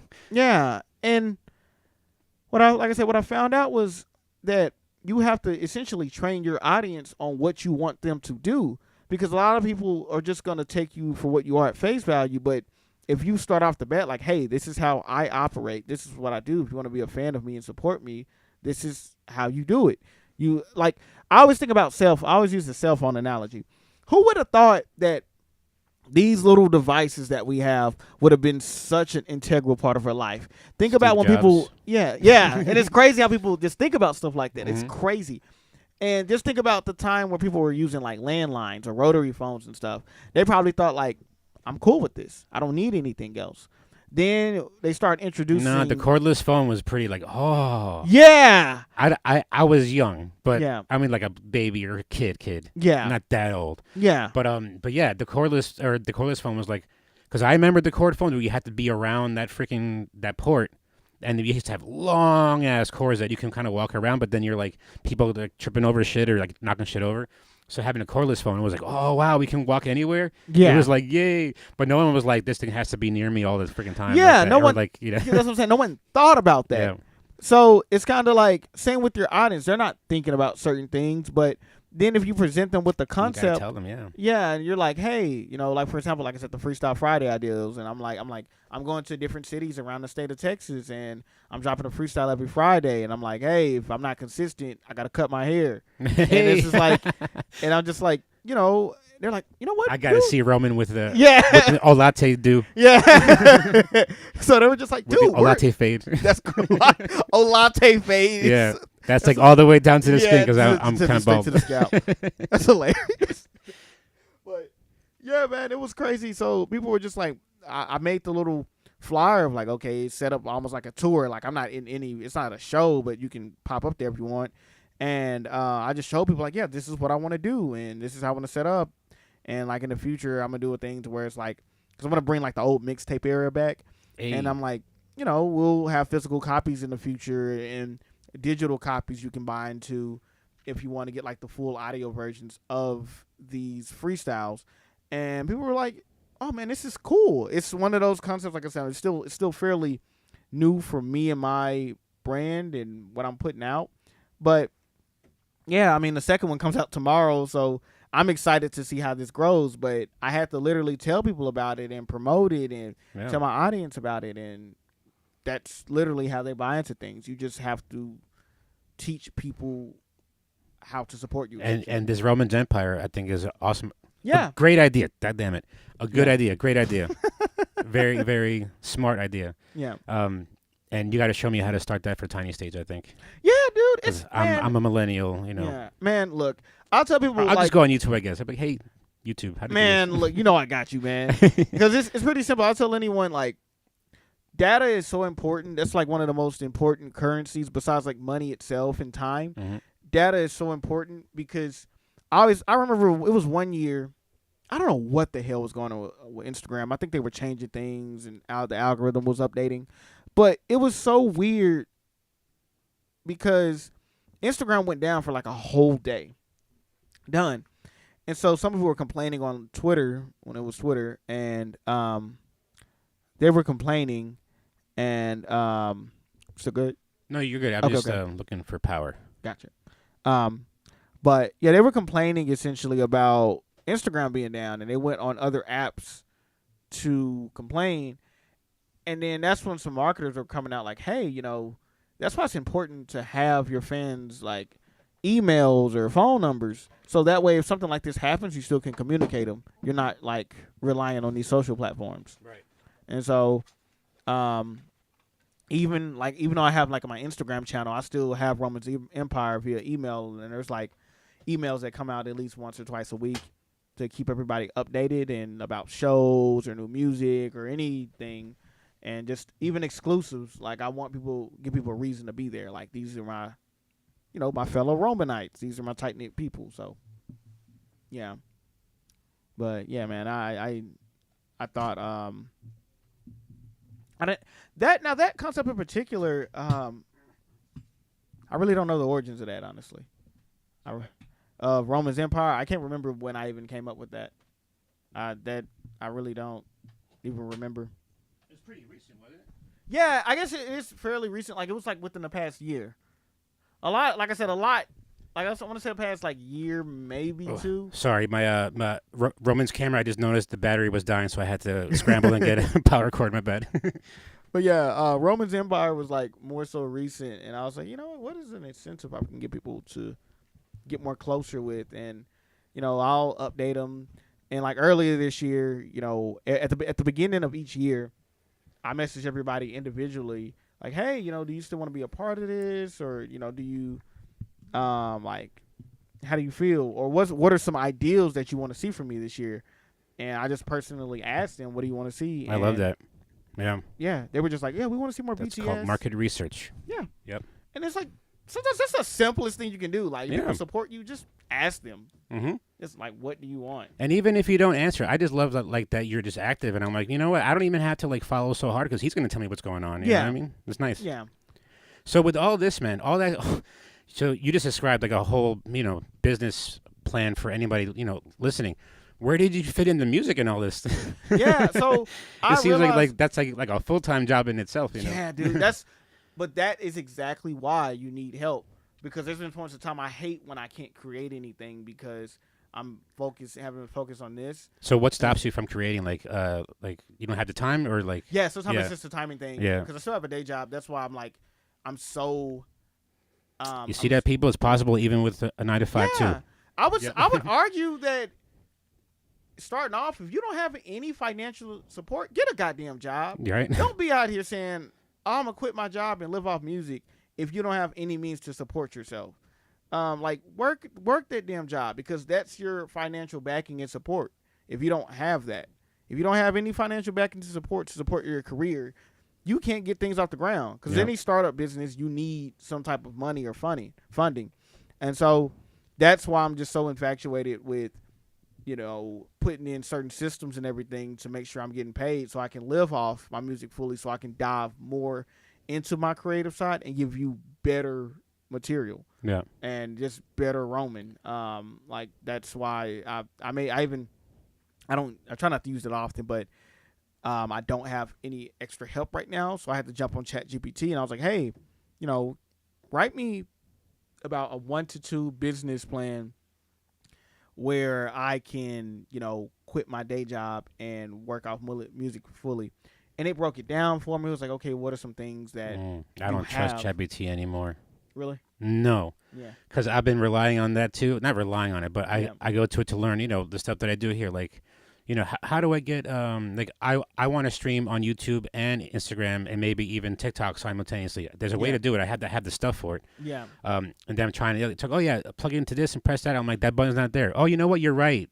That's not there. It's actually this. I'm like, you just say yes to freaking. Yeah. That's all it is. It's just like, yeah, you're right. And then you're like, you know Yeah. what? And then I got to a point where like I didn't even try it. I was like, to kind of test it out. I'm like, it says do this. I'm like, it's not there. Oh yeah, you're right. I'm like, I didn't even look. Like I just like knew that you were lying because you're just saying yes. You know what I mean? Yeah. It's a very yes-manny app. Yeah. That's why I say you can't over-rely on it. Right. I don't use it exactly, often. yeah. And then it has maybe as to, like a guide to kind of show you where to find the actual information. Yeah. And so what I do is when I use it as like a template, and then I change everything else to my liking, smart. essentially, because I know that it's not too effective. And what I realized is because I paid for the Plus version one time. Mm-hmm. It's different. It's like slightly different, or maybe I think it learns you a little bit faster. I have the Plus. I want a refund. Really? Yeah. Oh fuck! It's dude. so freaking annoying. But not for nothing though. It's kind of funny how, I mean, I've actually learned this stuff because it's telling me it's saying to do this, and I'm like, no, that's not true. So I have to figure it out anyway. So like it's kind of forcing me to teach instead of like just relying on that. As being the answer. You can't over rely on ChatGPT, especially don't use it especially with electronics. Yeah, and don't use it as a therapist, y'all. Like I've never done that, but I have heard people therapist. There are some people that use to try to use ChatGPT as a therapist, but you've already pointed out a problem. If it's a yes man, at least your therapist, they're there to listen and maybe like after they get to know you for a while, like kind of give you a little bit of pushback. Never use ChatGPT. They got to hold the mirror up to you, yeah. Yeah, ChatGPT will just tell you anything. Like, you're right, yeah. But I will say that it did give me a good breakdown, and I was like, okay, well, I'm gonna kind of change this a little bit and refine it. And but it did help me with like more so logistical stuff and like numbers, number crunching. I realized it's really good at that. I mean, would you kind of prefer getting that advice from an actual person doing it? Yeah, I do that. That's why I also still reach out to actual people. Yeah, and that's why like I said, shout out to my guy Zai who does marketing.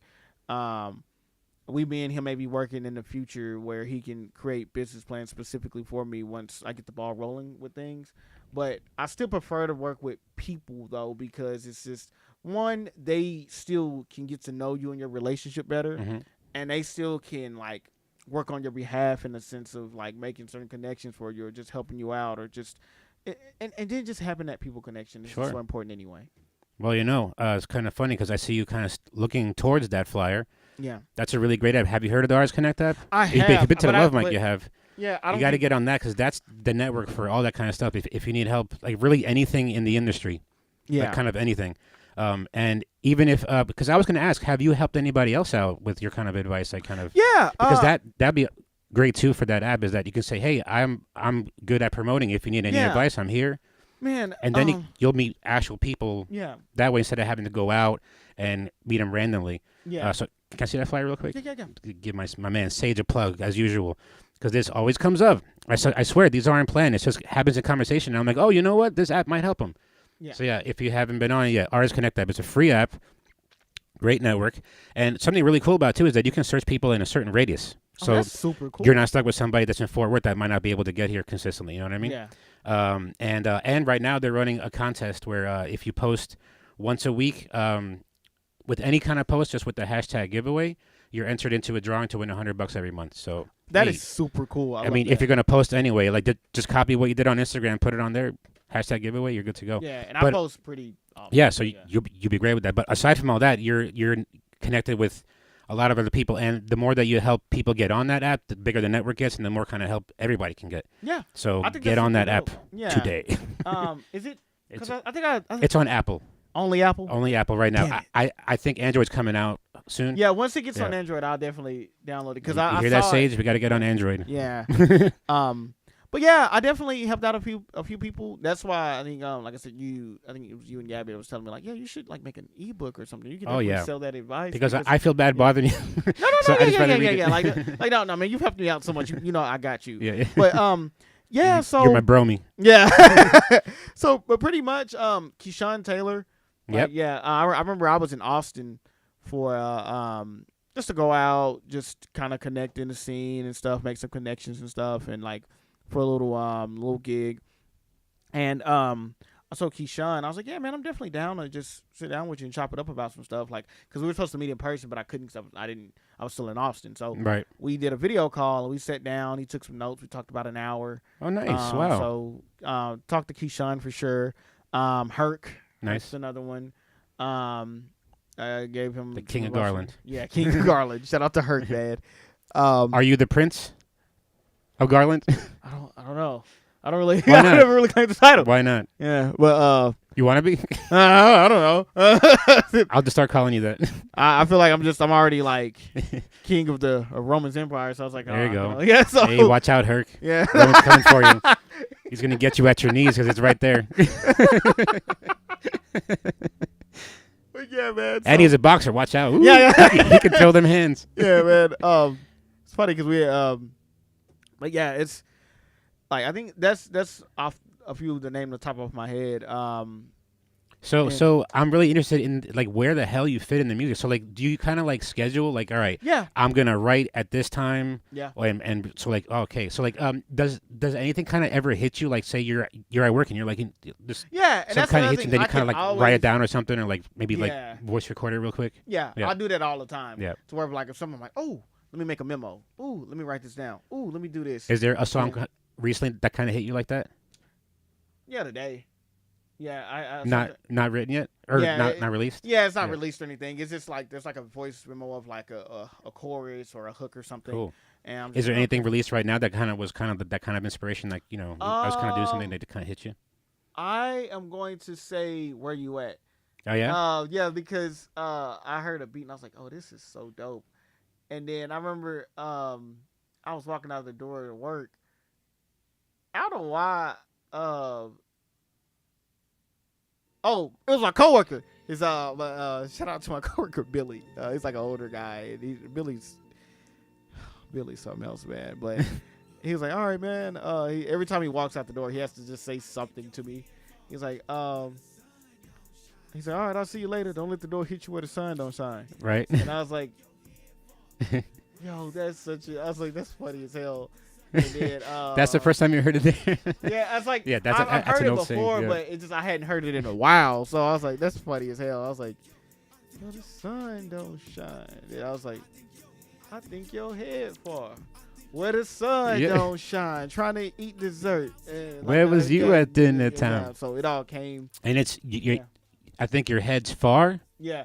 I Right? think your head far. Okay, But I it's- figured, so, yeah, because I was like, yeah. he's saying far. I'm pretty sure Yeah. he's saying far. Yeah. Hell So yeah.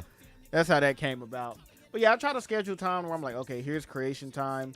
I'm trying to get better at it. Like, I will say there's periods of time where, like, okay, the writing isn't consistent, but the marketing is. Then there's also points of time where the creation is really consistent, but the marketing's not always there. So now I'm at a point where I'm like, okay, I'm trying to find a healthy balance. And it's going to be one of those things I know they're going to work themselves out. Mhm. But like I said, I try to create something almost every day. There's sometimes like a day may go by where I'm like, Nice. I didn't write as much as I wanted to, but I still Yeah, got just, something. just get back on it, yeah. Yeah.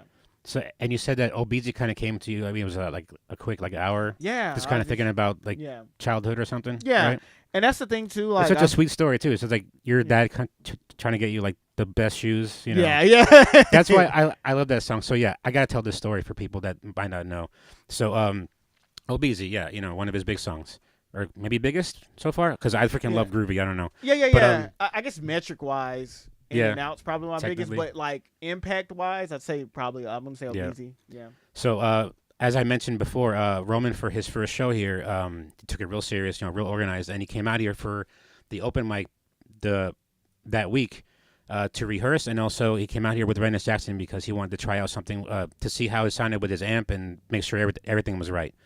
So they were part of the open mic, so they had their acts, and then they stayed afterwards after their set, and Lizard Queen was on stage. If you don't know, Lizard Queen is an amazing pianist and singer-songwriter. She was on stage, did her set, and then she said, hey, I like to, jam or whatever, so if anybody needs a piano, I'm here. And then in the crowd, now I'm, working the sound or whatever. In the crowd, Roman's there, and then I hear him tell Rennis or somebody, he's like, oh, that'd be so dope if, like, we had piano on Obese. And I was like, well, after Lizard Queen, there wasn't many people waiting. So I was like, it was like maybe 10 o'clock. So I was like, we got a couple hours left. I was like, why don't you guys try it out? And Lizard Queen was, she was like, I've never heard the song, but like if you play it, I can probably figure it out. So we played it over the PA, and like literally, I think I still have video somewhere of it because I had my iPad like way in the back, so you can see like the whole stage and the whole audience area, and you can see Lizard Queen on stage listening to the music, and she's kind of getting down the chords and whatnot, and then Roman's kind of pacing back and forth, like thinking, he's like, what's what am I gonna do with this? He's pacing back and forth, and then they get on stage and do it right. And it was cool, but it was like the piano along with the backtrack, right? And it was cool, but I was like, I couldn't really hear the piano. Like it was kind of like, what's the point of the piano? Because the backtrack was kind of overpowering a little bit, or the piano had to be real loud, but then it doesn't really go with the backtrack, with the beat and everything, or with the music. I thought. So I was like, hey, would you guys try it again? I think it was actually you did it twice, and then the third time I was like, let's do a third take. Because after the second time, I was like, yeah, I want to hear that piano. So then for the third take, they go on, and I had my finger on the fader for the backtrack. And then it started off like that, and then I kind of like slowly took off the backtrack, and it was just them two. It was the piano and him. And then all of a sudden, Roma's voice goes from like, like up here in real energy to like, I'm telling you a story about my childhood. And then I was like, and then when he was like that, I was like, I kind of heard the lyrics in a whole different way. Because the other way, it's a banger, it's something to kind of dance to. So I'm not really like listening to the words and like, like seeing if there's a story behind this. And like, you're talking about getting some cool shoes. I'm like, yeah, I've been there, Yeah, whatever. But then hearing the story, I was like, oh, wow, this is a story about your childhood and kind of loosely about how your dad kind of instilled this kind of hard work ethic in you. Because you were like, that line, that I was no dummy, but I had to work hard. Yeah, like, yeah. Stuff like that, and like, and then I was hustling, but not on the streets. I was on my P's and Q's, like they taught you right. So I was like, oh, and of course, anything with involving fathers for me, I start to lose it because my story with my father. Yeah. So it was so freaking great. I started tearing up. I was like, and then right after it finished, I didn't have to ask Roman to freaking do this. Roman was like, she's gonna be here Saturday, and I was like, excuse me? I was like, she's not on the bill. He's like, no, yeah, we just decided right now. I was like, what? And then right after that, in the audience, in the audience while Roman and Rennis were doing their thing, I forget the song that you guys did together, but Yeah. what was it? It was we did a few songs. We did Throne and we did We Outside. Yeah. So Yeah. so Dale, right? If you don't know Dale is a pretty regular Delilah, here too. at our what? Delilah as well. Delilah. Oh, yes, right. Yeah, Delilah. yeah, Oh, yeah. The dude. Yeah. Oh, yeah. So Dale is a regular here at our open mic. Older gentleman, you know. I don't think he's a senior citizen, but you know, he's older, right? And it was so great. I almost said it. Because when he's at the open mic, you know, he's good, you know, but like, you know, he's a little timid, and sometimes he'll, you know, make a mistake and oh, sorry, you know, but he plays through. He's great. And then he was in the audience when Roman and Rennis were doing their thing, and he kind of figured out a bass line to what they were doing. And he was like, hey, I can play a little bass. Would you guys want me to go up there? And then Roman was like, sure, get up here. And then, he did those songs that they mentioned, and it was so cool. But what was really cool was that Dale all of a sudden was not the timid Dale. He was, as we learned, Dale in the experience. Yeah, where he's like, I'm Dale, motherfucker. And you know what's funny? I couldn't even see that. Yeah, I couldn't even see that. It's some things like when I'm on stage that I can notice, but I don't notice certain things until after. No, it was a whole different Dale, especially for the concert. So yeah, so Roman invited both of them to be part of the show. And this is Roman's first show at the Tiny. He said, again, picture, it's like 100 people. The front parking lot's closed off because there's so many people. The main audience is kind of there. And so, okay, so picture this crowd, right? It's a hip hop heads, you know what I mean? Like a lot of guys. Yeah. You know, hard, you know, hip hop people. Yeah. And then there's Lizard Queen and this older dude that's just chilling there. And like I can see people walking by like, what? Yeah. They must be like friends or something, or like coworkers or whatever. Like they were like, what's this about? And then Roman didn't tell anybody about this Obeezy version, right? Yeah, no, not because they were all waiting for Obeezy. It was the big hit. On the stage, we did the same thing. It started out with the backtrack, and then I slowly took off the fader, and it was just them two. And oh my God, I will never forget it. If you can picture, I'm kind of off. If you're facing the stage, I'm off to the left of it, kind of facing it, because we had our mixer there, and all the controls, so we can be out of the way, but also see what's going on instead of having to run back in here, back and forth like that, like crazy people. Yeah. So I can see the audience from like the side, and it's like packed, right? Packed people. They're all standing, facing the stage.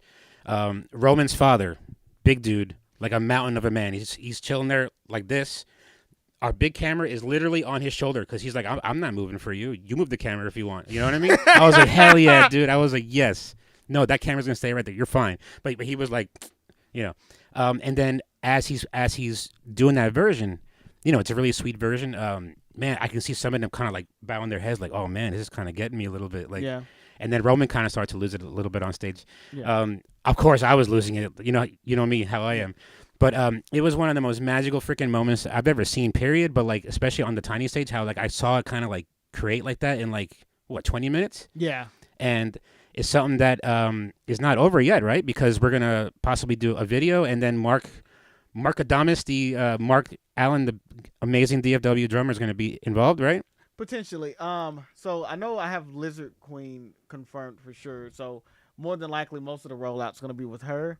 So we actually just spoke with her not too long ago. But nice. Yeah, so we're mostly going to probably do the acoustic version with her for the most part. And yeah, I'm excited for it. Like it got to a point because when I was talking, like I said, to my buddy Matt, who runs an independent label, and it got to a point where he basically was like, man, he's like, that's cool. He's like, I've seen your numbers on this song. He's like, I hear people talking about it, and he's like, dude, the moment you got to where people got emotional about it, people know the lyrics. He's like, yep. Dude, that's your one. You need to re-promote this. And I was like,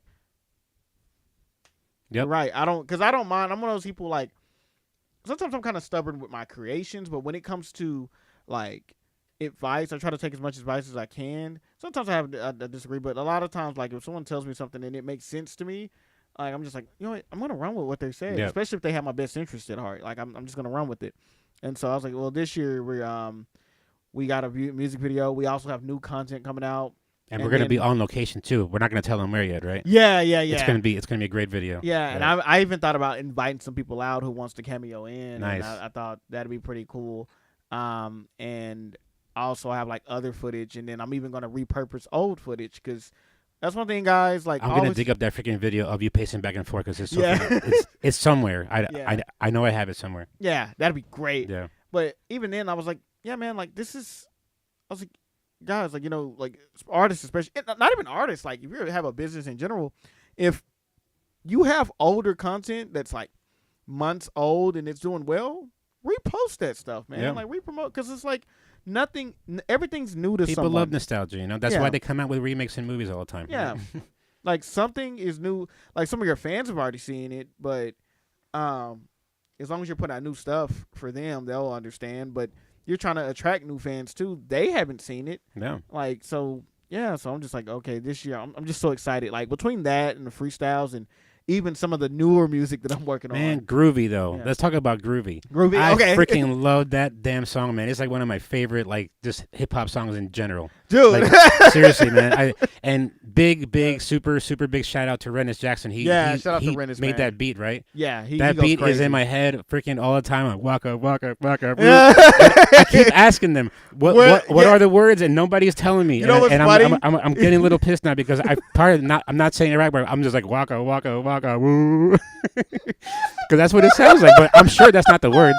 It's funny because it's probably some samples slowed down, but I want to know what it is, though. And I asked Rennis about it, and I remember he sat there, he was laughing because he knows that. I know, and he won't tell me. He's like, I don't know. I'm like, yes, you do. And here's the thing. Like, quit gatekeeping this sample. And the funniest thing is, part of me's like, maybe he really doesn't know, but then there's another half of me kind of like, yo,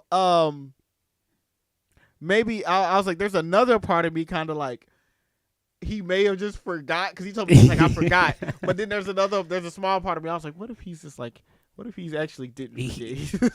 So what? I was like, what else? There's another small part of me. It's like, what if he didn't forget? He's just bullshitting us. He would, right? Yeah, because I don't even know. Like I that said, would I not don't surprise me in the least if he was actually just fucking with us. Yeah.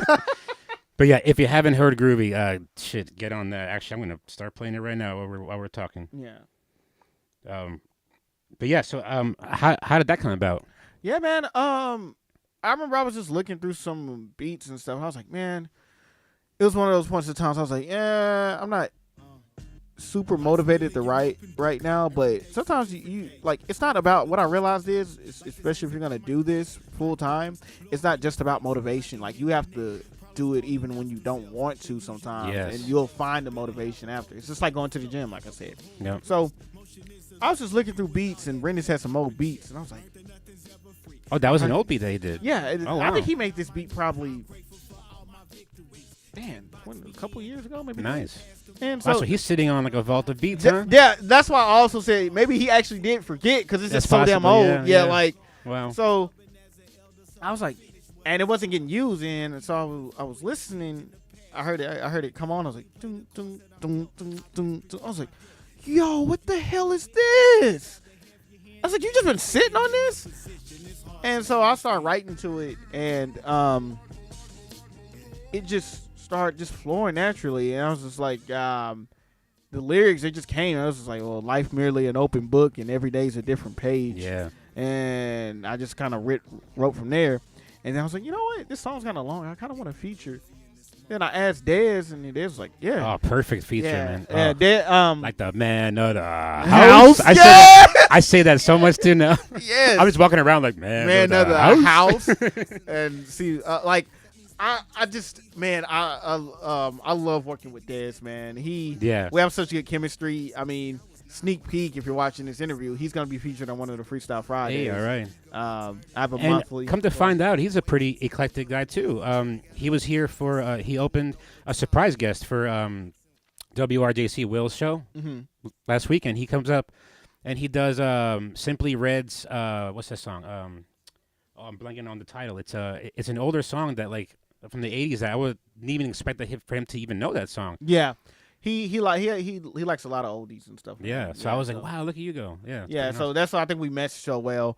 And so he just kind of jumped on, and I was there when he wrote half his verse and he wrote the other half, and I was like, yo, I was like, there's some great quotables in here. Then we start shooting content for it, and then we shout out to Black Cloud Studios, yay, our friend. He shot a whole music video for us, and I was like, yeah. And even on YouTube, I think that's why I start double down on my YouTube channel. And that song I think now has like almost 20,000 views. Oof. Nice. And so it's just for me posting short clips and keep promoting it and talking about it, and it's been pretty cool, man. And I think, like you said, it's a really good track. Yeah. Yeah. So we have any albums that we're trying to work on, or is it just right now it's kind of singles and stuff? Right now it's just singles, Yep. and then Freestyle Fridays has been keeping me preoccupied. Yep. But I am still working on the project. I'm testing some titles. One of which is called Variety. It's the spice of good music. Mm-hmm. And basically it would be an EP where there's just like different styles of Roman, and my dad would be kind of narrating the sequencing of the tracks. How freaking cool. Yeah, so like he's like, oh, like it'll be like this certain sound, and then like, oh, okay, well, like, no, now it's time to hit him with something more like slow. Yeah, then it's like, okay, then it's like, all right, man, Something you for slowed the it down a little bit too ladies. much. Yeah, like now it's time to hit him with some hype. Right. Some hype, like, oh, okay, there goes Delilah. Yep. There's that track, but I'm still testing it out and see, because the biggest thing with me with projects is sequencing. So I want to make sure that the flow of everything just hits right, because sometimes there's been some projects where I'm like, oh, these are good songs, but why does it feel like if this song that was toward the end of the album, why does this feel like this would have been better if it was toward the beginning, and then that song that was the second song should have been more in the middle? Yep. Sequencing can throw off a song a lot. I mean, an album a lot. It's good that you're thinking about that, though. Yeah. Not many people do. I think they just kind of throw stuff on. But that's how it used to be. Is that an album kind of told a story? Yeah. Yeah. Like there's a beginning, middle, end. Yeah. Yeah. And I don't want to put together. I was like, I'm going to give you a project, especially if I'm asking my fan base for compensation for it. Like, I'm going to give you a good project, something that's going to stick with you. I don't want to just give you anything, Right. Like, so. Are you thinking about toying with like completely different kind of like maybe genre or just style? Like I would love to see you like with an acoustic guitar and doing some crazy stuff. Or even with harping melody. You know what I mean? Like have you thought about something like that? Yeah, I thought about working on songs and stuff like that. Now, as far as this Or project like different goes, kind of stuff, like maybe not even hip hop, like R&B or something, or like. Yeah, I've been thinking Can you about. sing a little bit? A little bit. Yeah, all a right. little bit. Let's see some singing, Roman. Yeah. But yeah, it's definitely things I've been messing with, like even like Delilah or or Break It. Like that was more because I love electronic music. Yeah. So there's some things are faster paced where like I'm kind of rapping a little bit, but it's just like different renditions of things. But like I'm also thinking too, because I always think about things in both aspects now. I wasn't always like this. Like from a marketing standpoint, they'll tell you, okay, well, based on your singles, like you need to give these people something equivalent to that for the project. But these days, you don't have to do anything. It's just how you gear and package yourself.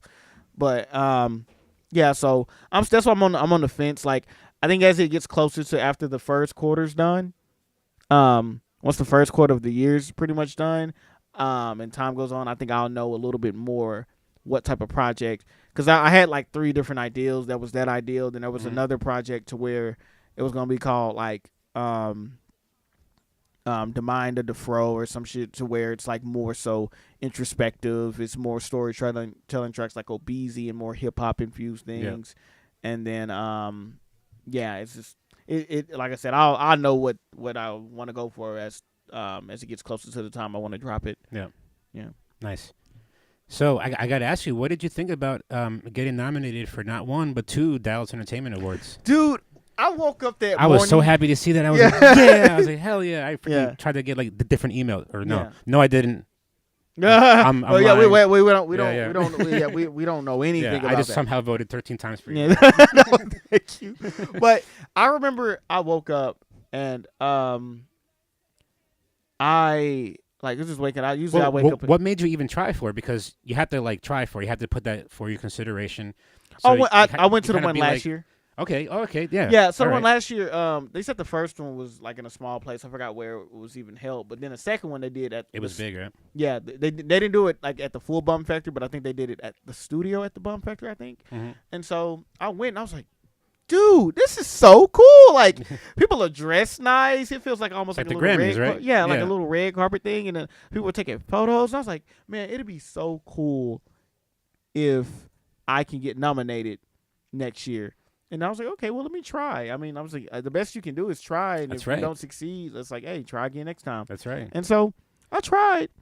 And then I, like, even to get nominated, I'm honored. I'm more than honored. Yeah. Win or lose. Like, I mean, I want to win. That's what I'm aiming for. But, like, even to get nominated, I was like, yo, I saw so many artists that I love and I have respect for get awards. I was like, they've been busting their ass. They Yep. deserve it. And so I was like, you know what? I want to be here next year. And then come next year, I did it. Yeah. And I've noticed that like that's been happening a lot more lately in my life. So that's why I've learned to just be like, hey, I want to do this. I'm going to do this, and nothing's going to stop me but me. So I even got to like come correct myself. Like, hey, you can't even stop you at this point. So Yep. you gotta just sit here and do this. But everything that I've said that I was going to do is coming to fruition.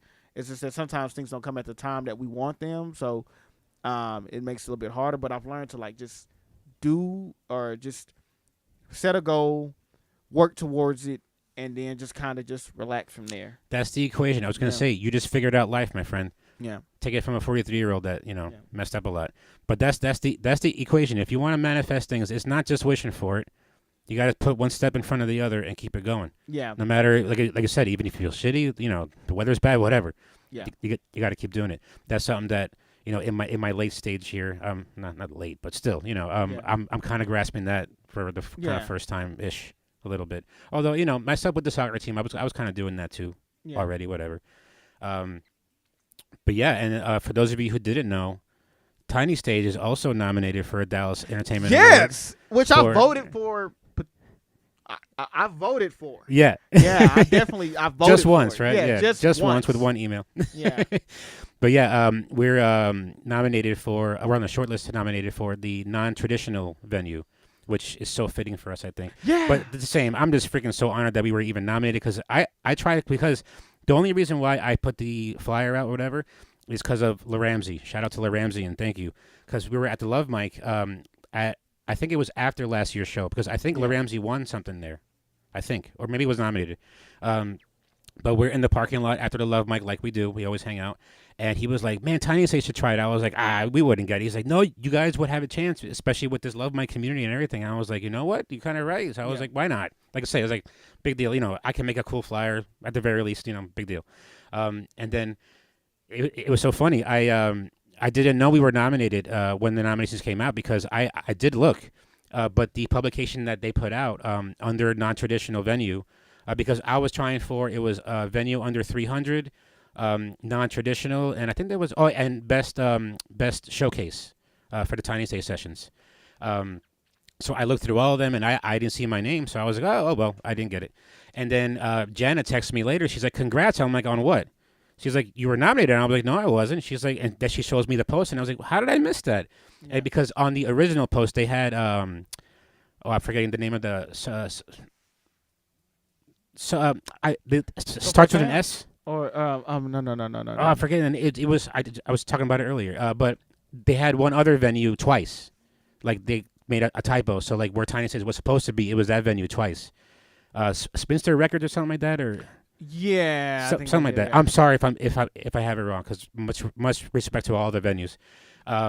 But I saw it and I was like, holy crap! I was like, that was so, because being nominated like that is you're on a short list of 5 or 6, right? Yeah. But the voting started back in, I want to say, November. November. And at that point, you can vote anybody in. So there's probably like a bunch of venues that were trying, and then they just cut it down to the top 5, I guess. Yeah. And holy crap, we were in there. Yeah, So yeah, it's and I was so like, so I was amazing. so happy because I was like, this is a great venue, especially from the non-traditional sense. So I was like, that is Right, super. that's awesome. our award, really. Yeah, yeah. I mean, so- not that like we need it or anything, but Yeah. it's just But I mean, like, let's just say you win, like that's something. Even getting nominated, that's something It's you can huge. add. Like, Oh my God, yeah, yeah. like that's crazy. we're getting so much attention now, and Yeah. people are like, hey, I want to go play there. I'm like, oh Yeah. wow. Even when I went on the podcast, someone was telling me like, yeah, dude, I saw your show at the Tiny Stage. Like, that looked insane. I hate Yeah. that I missed it. I was like, yeah, you should hate that you missed it because Right. you got to come to the next one. That's or right. Go to their future stuff. But you know what's interesting about one of my nominations? So you know the best, the best alternative hip hop. Mhm. I didn't even do a 4-year consideration for that one. Really? No, so Interesting. that which means that Maybe like, somebody put you in. yeah, someone was putting me in for that, and I was like, that made me feel even more honored Nice. because I wasn't even going for that one. Like I went for hip hop lyricist, I went for song, hip hop song of the year and song of the year, Mhm. but that particular nomination, like I said, I wasn't even going for that one. So when I saw it, I was like, yo, this is crazy, and I don't even know if I should mention this. You don't gotta say names. Yeah, because okay, I really want to, All right. and I don't think she would mind. Like I don't think she wouldn't be upset or anything. All right. I'll say I'll mention something off camera. Okay. All right. But yeah, I'll still so be recording. Don't worry. oh, is this your engineer? No, this is No, Carlo. no. Like pretty much he's engineered for me. Like this guy's great. This is Carlos. He runs the Tiny Stage. Carleezy. Carleezy. Keeping it sleazy with the the backhand be easy. Shout out to my brother Henry back home. That's his phrase. But yeah, man, I'm really happy this year. I'd say, Man, It's- if there's a red carpet, I gotta be on there with you. I want to get. yeah, we gotta picture, get photos. yeah. We're- Because I'm gonna be dressed yeah, up, man. Yeah, I'm gonna like, have I'm the literally nicest suit. yeah, like I'm trying to find my outfit right now. Because at first I was like, I'm gonna wear a suit, but I was like, no, I want to do something that Roman would definitely wear. Yeah. That's super stylish. The So, like, obezies. yeah, You gotta wear the obezies, right? You have to. Come on. You Like, have to. that'll probably be my backup outfit. I actually got something super cool planned. Yeah. Hopefully, because I was supposed to go thrifting this weekend. Yeah. But with the winter storm, it's like so I'm gonna have to order everything offline, and I'm hoping it gets here in time. So we'll see. Yeah. Otherwise, You gotta rock the obezies, yeah. That'd be so Which, great. Since I'm re-promoting that song, that'd be great. You should release like autograph versions of the obezies. You know what's knockoffs. You should find knockoff obezies on Well, purpose here's the and thing: autograph them. the obezies are already knockoffs. Yes, so yeah, like, there you go. so that's- Oh come on, man! That's the merch they gotta start Yeah, selling, bro. But it was interesting. Giselle. I'll buy 2 of those. Yeah, like A Giselle. right and yeah, left foot. Giselle was like, we were talking. I was like, dude, it'd be kind of crazy if I like kind of like resold these and like just signed them. She's like, she's like, yes, you should do that. Yes. She's like, after you re-promote the song, See, she's like, yeah. that's 2 people Yeah. telling you, So- man. so I Come was on. like, once I get 2 or 3 voices in my ear, I'm like, All right. I'm going for it. I got to All figure right. this out. If you're hearing this, shoot Roman a DM right there on his Instagram. You can see it right on screen at Roman DeFro, and tell him, hey man, we need some obezies. yeah, We need some Roman obezies. yeah, And put your fro on the freaking That'd sticker. be Oh crazy. man, don't get me started, dude. that'll be crazy, man. Shoot. All right. Well, yeah. So, what can we look forward to? So, the Freestyle Fridays. Yeah, Right? so yeah, The definitely. next one. Can we say where it's at, or is it still kind of a secret? Oh yeah, next one's Yeah. gonna be in Mesquite. Mesquite. That'll be tomorrow. That was when that one's gonna drop. So a little bit about Freestyle Fridays. They happen every Friday for the rest of the year, pretty much. So every month, maybe not January, but starting February, there's gonna be one artist, mostly hip hop artist, that's gonna be highlighted as well that I collab with. And I'm also trying to highlight a local small business as well. So if you have a small business and you want to highlight it for the Freestyle Fridays, because there's going to be a certain smaller like BTS portion of Freestyle Fridays, of Nice. like the different places me and my brother are going and we're trying out. Feel free just to contact me. You can email me at Roman DeFro, or you can DM me email me at romandefro@gmail.com, or you can message me on Instagram at Roman DeFro, and I would love to highlight your business. I would love to do Be Hippie. I think I mentioned Jana's business, either Serenity or Love Mike. You for can sure. do both because they're in the not in the same building, but like down the street of each other. Yeah, so I would you could love. probably Yeah, do both. I would love Yeah. to do that. So it'll be like a once She a would love month that. thing. Yeah, and Jana's super cool people, and pretty much at the end of the quarter, every 3 months there'll be a cipher between the artists that I've collabed with, and then from there we'll drop a digital version that you can pay what you want to receive. So if you really want to hear it, Nice. you can just like whether it's $1 and up, you can just pay for it, and like Smart. you'll have that for you. Like it's not only it won't be on the streaming, like you'll own that. And pretty much I'm gonna start off in different regions, like in the DFW area. Then we're gonna go out to different places like Austin All right. and Waco and Like stuff. all over Texas is Yeah. the goal? Yeah, Nice. that's the goal. So You got to each- go to Amarillo. Yeah, definitely. You ever been there? I haven't, but I know a couple of people from there. You because got to they go have there, podcasts. man. Yeah, you can like it's a very farmy, like a lot of Yeah. cows. In the morning, bro, it smells like fucking straight up manure. Oh god. Like it's like thick. oh It's god. because like it's a lot of farms and they raise a lot of cows. I mean, Texas A&M is there. You know what I mean? Yeah. There's a reason. Yeah. But yeah, but there's on the way there. There's like one. I think it's like 380. Yeah. It's like it's like a 1-lane highway, yeah. maybe 2, through like nothingness, and then you'll hit like a small like town that you're like back in time, and it's only like maybe a couple of miles long, and then another long stretch of nothing, Yeah. and then another little small town. So like the BTS around those little towns like that, man. Yeah, that'd be like sick. that's what everybody was Or just telling like me. take like walking through East Town on the way to Amarillo. You know what I Yeah. mean? Like those little places. Yeah. Yeah, and there's some badass barbecue around there. Oof. Oh man, that Yeah. sounds good. Yeah. And see, that's another thing I want to do. I wanted to do more BTS stuff too. I don't even know. I may even make a separate page for the Freestyle Fridays for that, but Yeah. I may just drop it on my main page. But yeah, I just want to just show people like showcase Texas and stuff like that. And from there, like depending on how successful it is, I planned on taking it to different states and stuff. Hey, all right. And maybe it was so freaking interesting. Zai, the guy who I was talking to the other night, who does marketing for stuff for artists, he was telling me, he's like, yeah, what you should do is like, depending on the city, like have people like look at your metrics, see what cities perform the best, and out of those, out of the top 3 or top 4, have people vote where they would want to have an event held Yeah. at for Freestyle Fridays. Nice. And I was like, dude, that is brilliant. And that's that's why I smart, love yeah. talking to people. Yeah, like, yeah. I was like, that is brilliant. So we're working on that. Yeah. I got a couple shows I'm going to be throwing. It'd be great if I could do another birthday show at the Tiny Stage. Come Yeah. on. All you gotta do is ask. You know how it is. Here. This is your stage. You know that. So then I'm more than likely I'm going to be in Austin for South by around March. Then Oh yeah, the Roman birthday bash has to be an annual thing here, man. Yeah, I Come would on. love to. Yeah. I'm definitely going to do it again. So we'll definitely come up with more ideals and stuff too. Any dates right now, or like ballpark times? It'll be in May. Okay, more cool. Than more Nice. than likely in May because I have another show in Yeah, June wait till the weather at gets better. Rubber Gloves. Yeah. Which I've never been there. Like I've Rubber never- gloves? Yeah, Rubber In Gloves. Denton? Yeah. It's cool. It's Yeah. it's next to the train station. So if you want to take a train, it's like right there. Oh wow. But yeah, it's a small. It's kind of like legendary. But yeah, it looks kind of run down. It looks kind of shady. Yeah. But it's cool. I mean, maybe I haven't been there in a long time, so maybe it's Yeah. kind of different now. But yeah, it's a cool place. Yeah.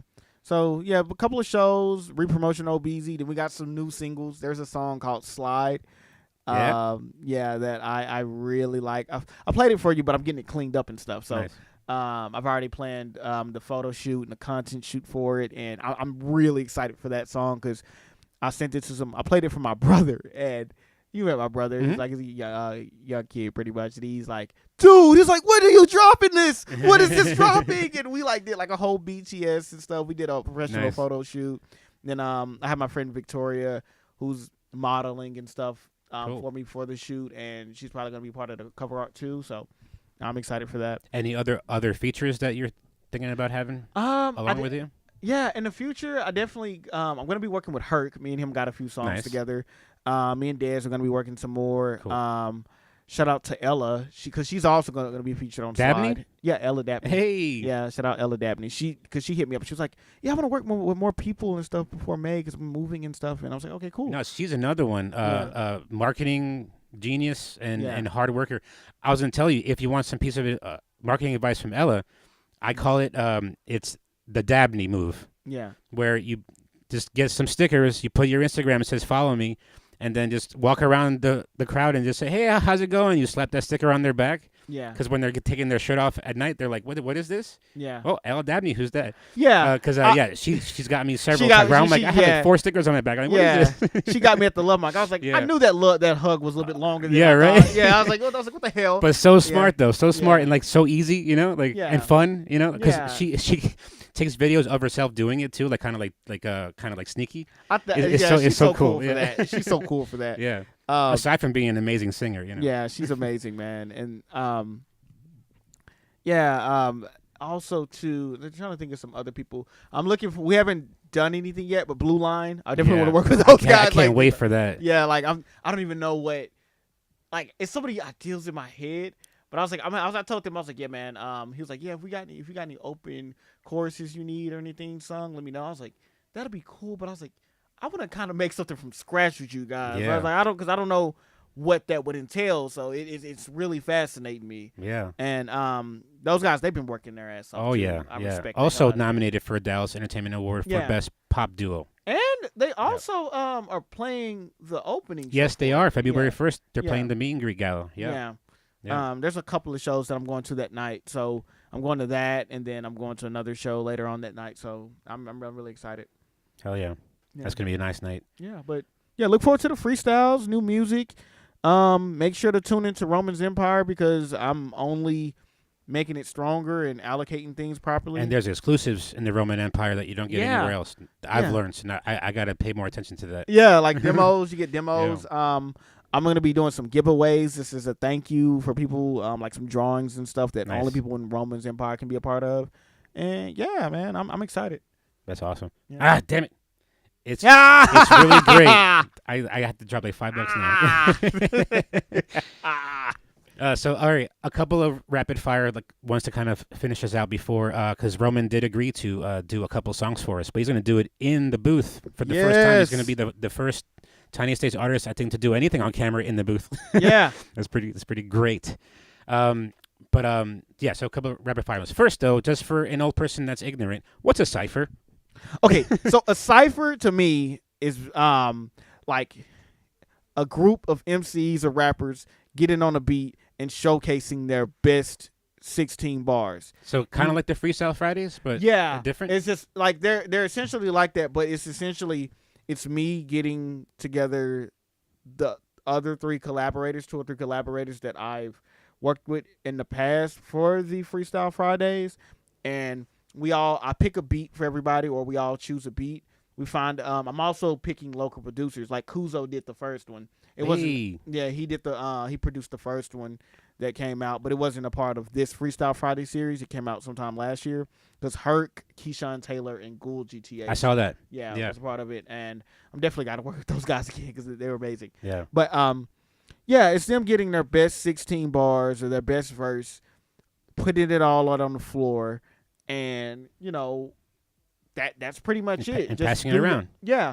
And it's just like because I love the competitive nature of hip hop, and I love that these guys took one beat and it felt so vastly different between each other, between their flows and their lyrics and their tonality and stuff. And because I honestly can't see Keyshawn freestyling or rapping like to battle. You know what I mean? Yeah, it's not really because he's so positive. You know what I mean? Like but I can see how he could kill you with kindness too a little bit. You know what I mean? Yeah. In that sense. Yeah. It's not really in the battling sense anyway. Yeah. I guess it's not really a battle. It's more so a showcase of skills. Showcase your best. I get it. So I tie everything to soccer. In soccer, we do things called juggling to kind of warm up or kind of show off stuff. Yeah. We'll get in a circle, and we'll play a game called you can't let the ball hit the ground. And if you do, we all get to smack you in the head. Yeah. But it's the same kind of thing. When the ball goes to you, I'm showing off what I can do with the ball without hitting the ground. So I can balance it behind my neck or do all this kind of stuff and then pass it on to you. So it's not really a battle. It's just showing what you can do. Yeah, and I tell people hey, especially this year, as things are picked up are going to be picking up with the freestyles.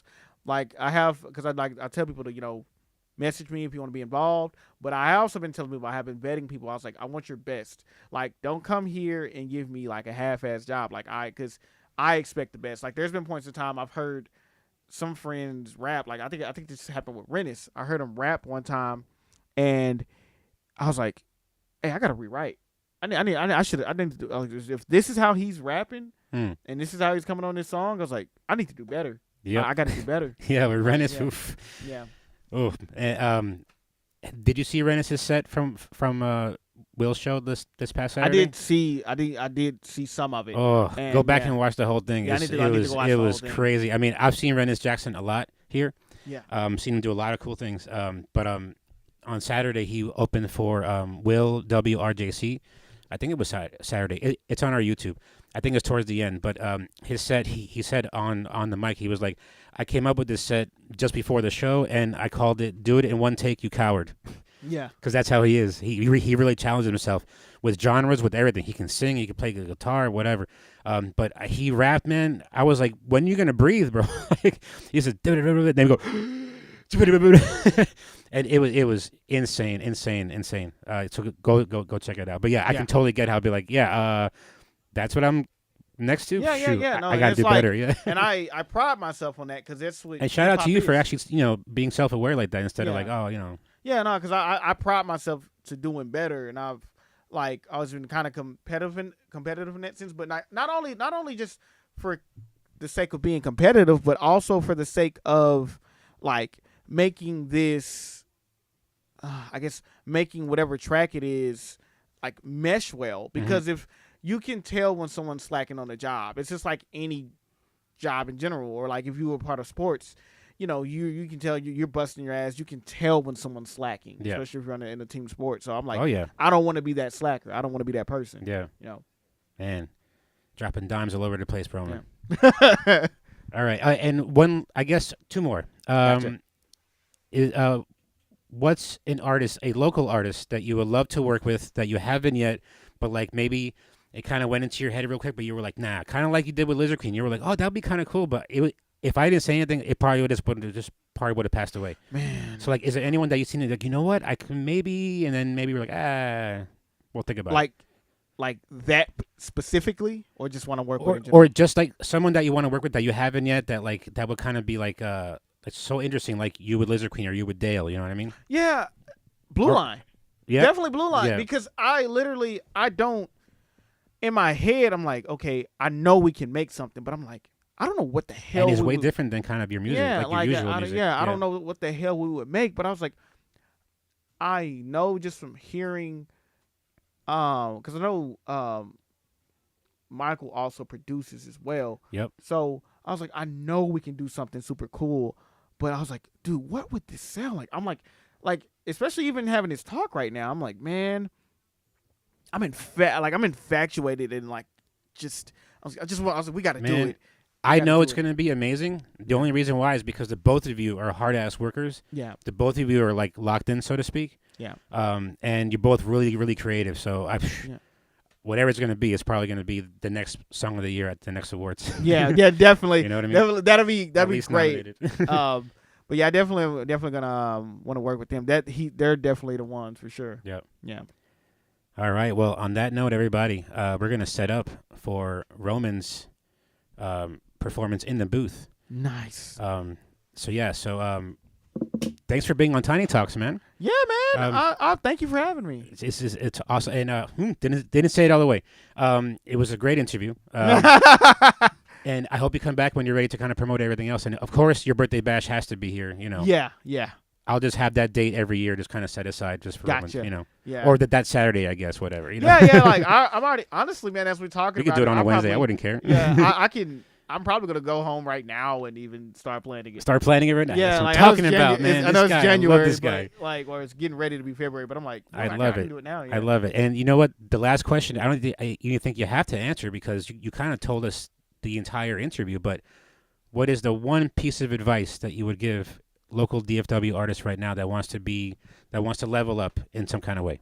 Man, the best advice I can say is it's cliche, but stay consistent. But also, not even just stay consistent, like, get to know you.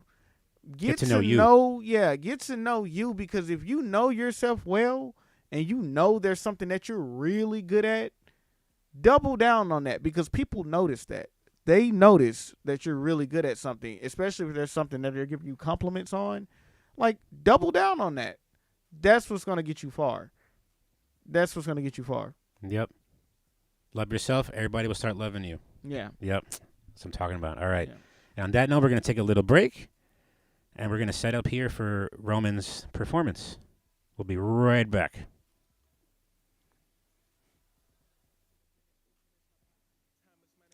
So, okay. We're off stream right now or off camera? They can't hear you right now. I'm just going to put some of your music on. Okay. I was going to tell you something, I feel.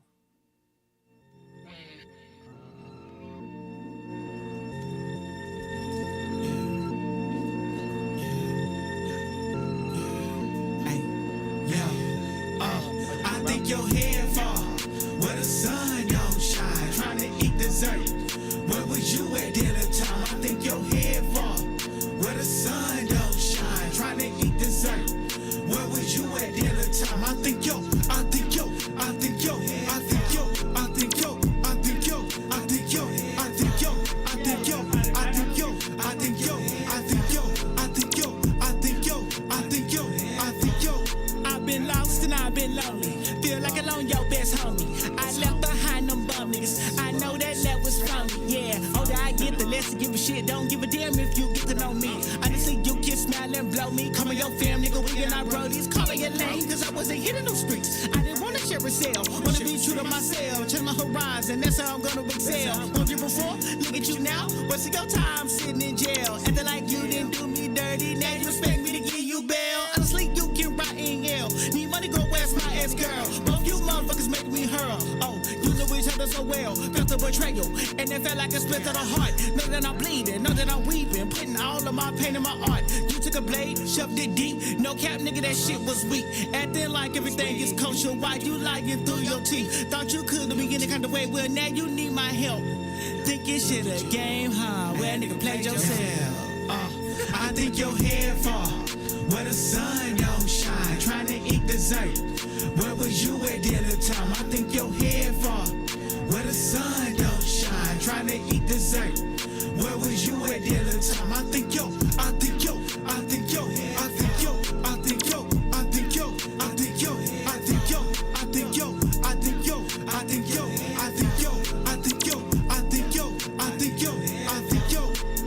Fresh out, coming with your hand out. Get the hell away from me. Told your ass you need the bounce. Came in that I owe you, cause we grew up together. Must be out your damn mind. Yeah, you should've known better. Yeah. I'ma keep pushing on, leaving you up in the wind. I got matters to attend. Need a new crib and a new Benz. I be moving in new circles. Keep an eye on all your friends. Niggas out here moving. Shiesty who it is, all depend. Yo, well, nigga, play yourself. Nigga, bet yourself. Well, nigga, play yourself. Bet yourself. Well, nigga, play yourself. Bet yourself. Well, nigga, play yourself. Take your head fall where the sun don't shine. Trying to eat dessert. Where was you at dinner time? Think your head fall where the sun don't shine. Trying to eat dessert. Where was you at dinner time? I think yo, I think yo, I think yo, I think yo, I think yo, I think yo, I think yo, I think yo, I think yo, I think yo, I think yo, I think yo, I think yo, I think yo, I think yo.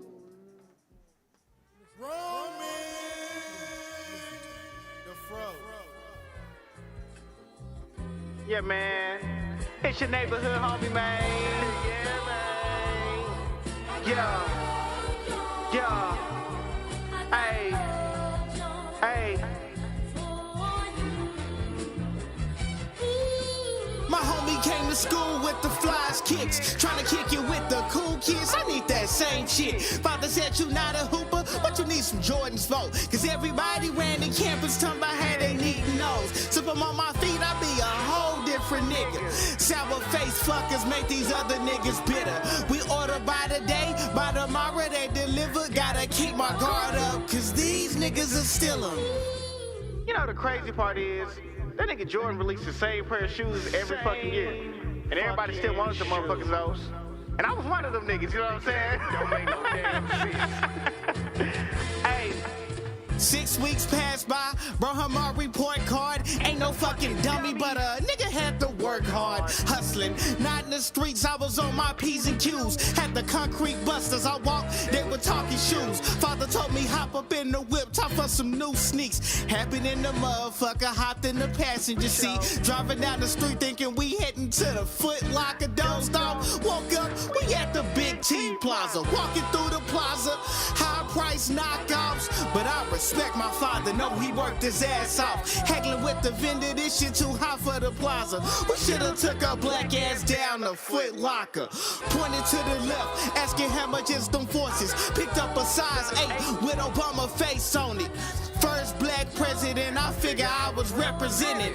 Ain't never seen no forces with Bush or Bill Clinton. Took them on, put them on for school the next day. Thought I was the freshest, I'm done up, about to get mad play. Question on this beauty, soft spoken, speaking in lowercase. She looked at me, looked down at my feet, laughed in the nigga face. Now these niggas at the lunch table all clowning me.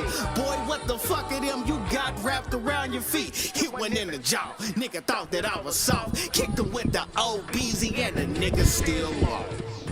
Man, that was some old bullshit, man. But you know how shit go. You win some, you lose some. Hey, man. Shout out to old Beezy, though. I thought I was the freshest nigga alive. No cap. Anyway, man. I'll catch you later. Much love. Peace.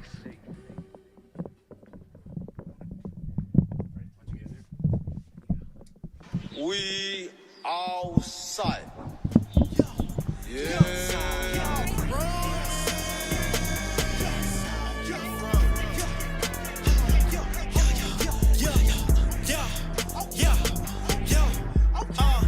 Watch a nigga take a tub, flip it up and make an M. I'ma kill all your favorite rappers, then put them in the mausoleum.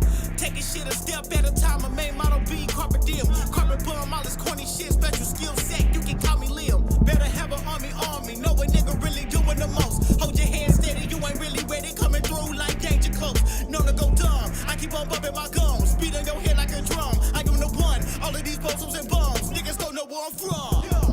Yeah, okay, yeah, we outside, we outside.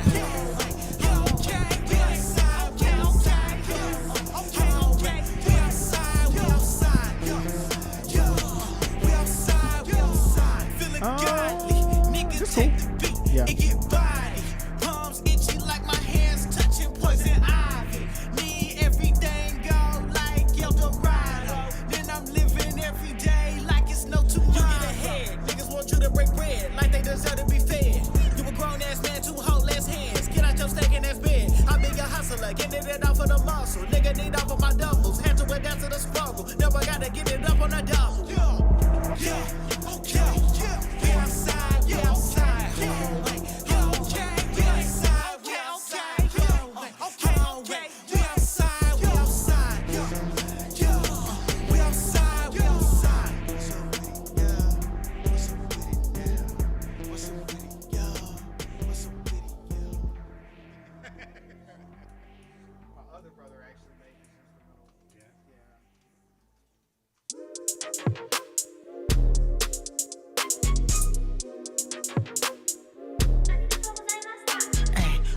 Live up.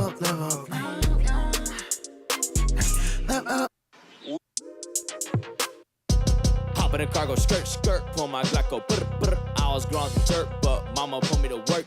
All right. Get in. Fuck. It's so far, bro. How we gonna get to it, bro? It's like 20 miles, bro. It's okay if we...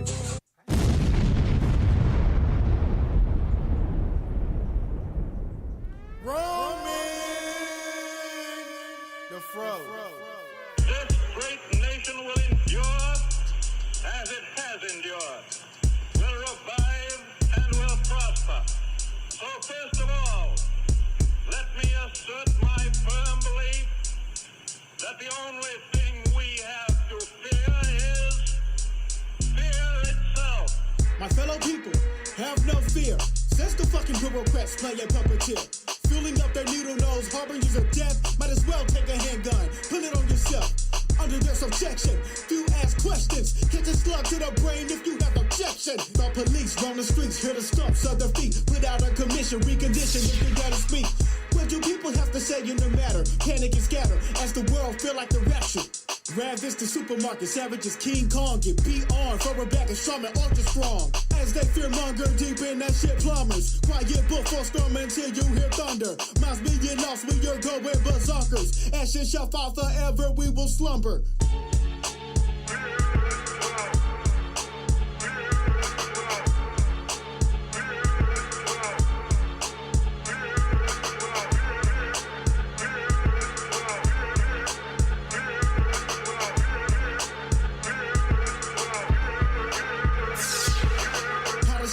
Begin. A bunch of old angry men sitting in a room arguing, dick measuring. Neanderthals from near we're not far. Our instincts have us extinct from another war. The one that end them all, the one make us devolve. World war hot lead, how most problems solve. Place ran by madmen, maniacs and sickos. Lean, mean, radiated green, Luther Rigno. Tyranny, dog eat dog, well, Great Pyrenees. Conspiracies, seem off that's now reality. Put the papers down, man, stop with the foolery. Who the hell's gonna be left to hear the eulogy? Man in the sky, knock, knock, are you there? Can you hear prayer, desperation, do you care? SOS, we're shit out of luck. Beyond reason, we're so fucked.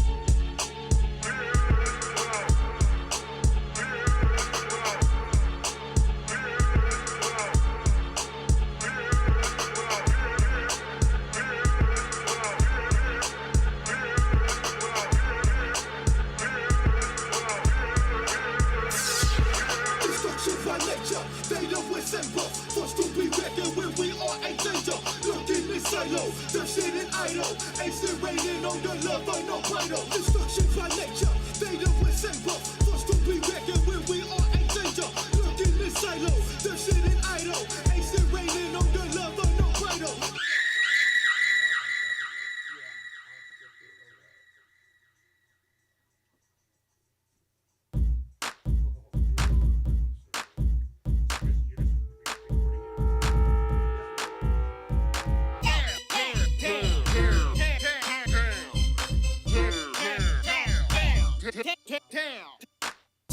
Mayday, state of emergency. Please evacuate immediately. Global takeover, clear the streets. I'm the beast coming to the east, trying to feast. Throw up the white flag, fall back, retreat. On the edge of your seat, chattering teeth. Home run, bad to the beat. Then the release, boss, bear, self tie. Here's the receipt. Skip button, broke track, stuck on repeat. Silence, don't need a peek or repeat. Hear your word heard, you'll never see it coming. Speak no evil lips and still no comment. Make like you and vote and simply run it. Pedal to the metal, hit the gas, gun it. Exhaust on the asphalt, make you cough. Ain't playing no games, call me Rudolph. Big grind in, nigga waiting for the jump off. Step in my way, get umbilical cut off. So you jack off, who's boss? One shit pop off at the sign of the first Molotov. Yeah, diva revolution, just jury and the execution. No justice, seeking retribution. Everyone know blood has been spilled. What we gotta get in Matilda and kill. Message to capital to if it's Hill. recording on mine, maybe stop it. actually. Not thinking about it. Back, they don't care how you feel. Is it recording on mine? Okay, yeah, okay, good. Okay, gotcha. Record this one when I start. I throw it down on the mic, down on the mic. I throw it down on the mic, down on the mic. I throw it down on the mic, down on the mic. I throw it down on the mic, down on the mic. I throw it down. Oh, you got the Cure for Paranoia CD. I gotta get one of those. Yeah, I'm definitely gonna get one of those. Yeah, I can hear myself. Yeah. All right.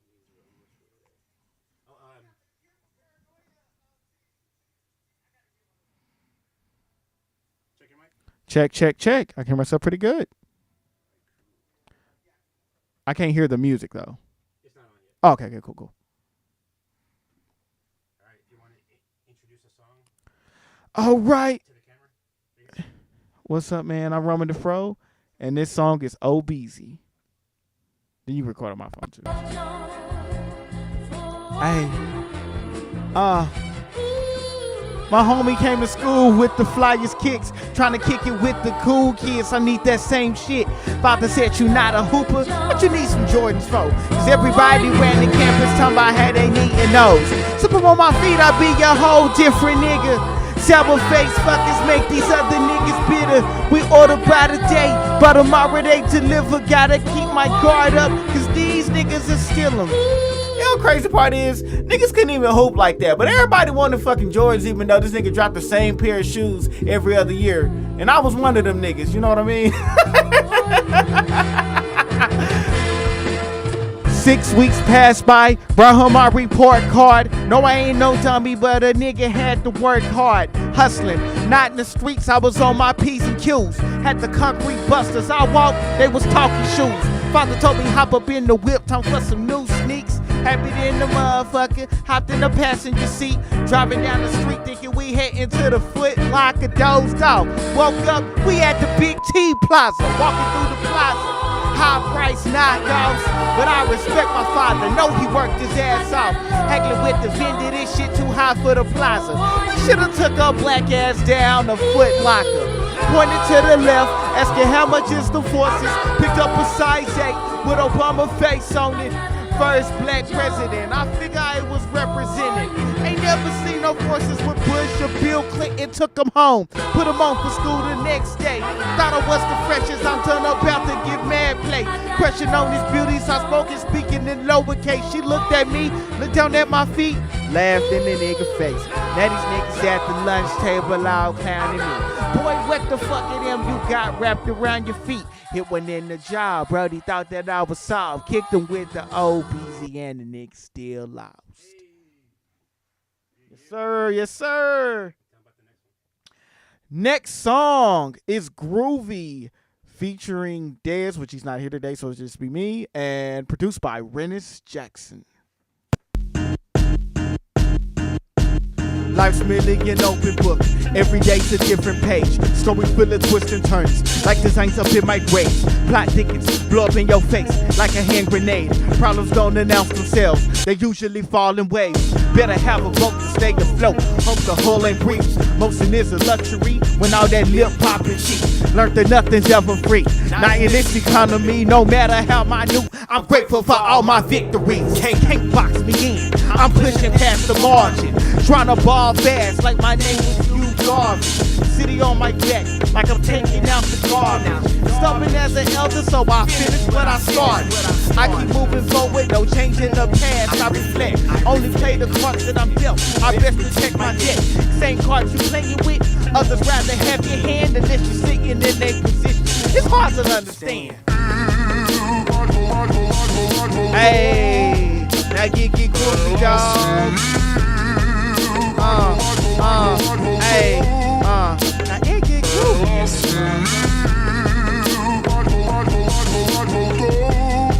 Now get groovy.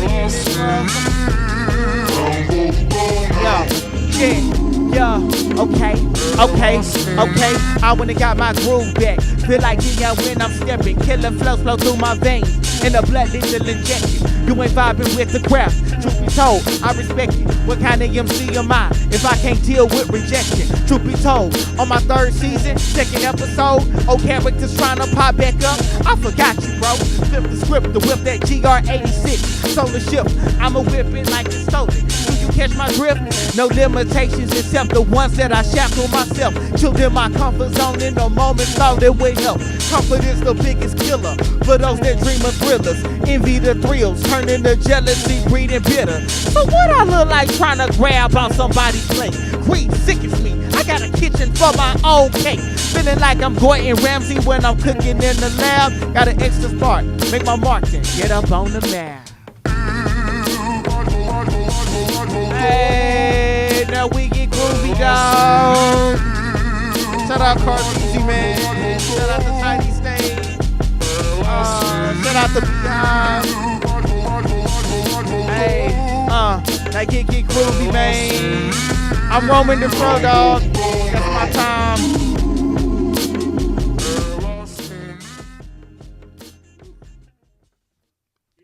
Man, that felt awesome. That felt awesome.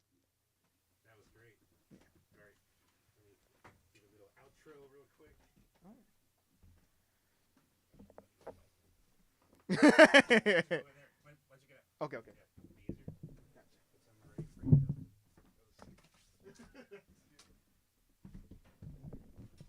Woo! It is hot in here, and it's not just because of the fire. Thank you so much, Roman. That was Tiny Stay session number 14, the Roman session. What's up? Make sure you're following Roman at Roman DeFro on Instagram. Get on Roman's Empire, and watch out for the stuff coming up. Like he said, he's working with the Blue Line, Aladabney. He's got some good stuff cooking up. Good stuff, not awesome. That's the last time I'll say it for tonight. Thank you so much for joining. We'll see you next time. Next week, we got Big Africa, Monty, and Morgan Hawkins. And if there's any other artists that want to come here and do one of these talks, whatever, these interviews, hit me up at _tiny_stage, and we'll hook you up. All right. Thank you all for joining.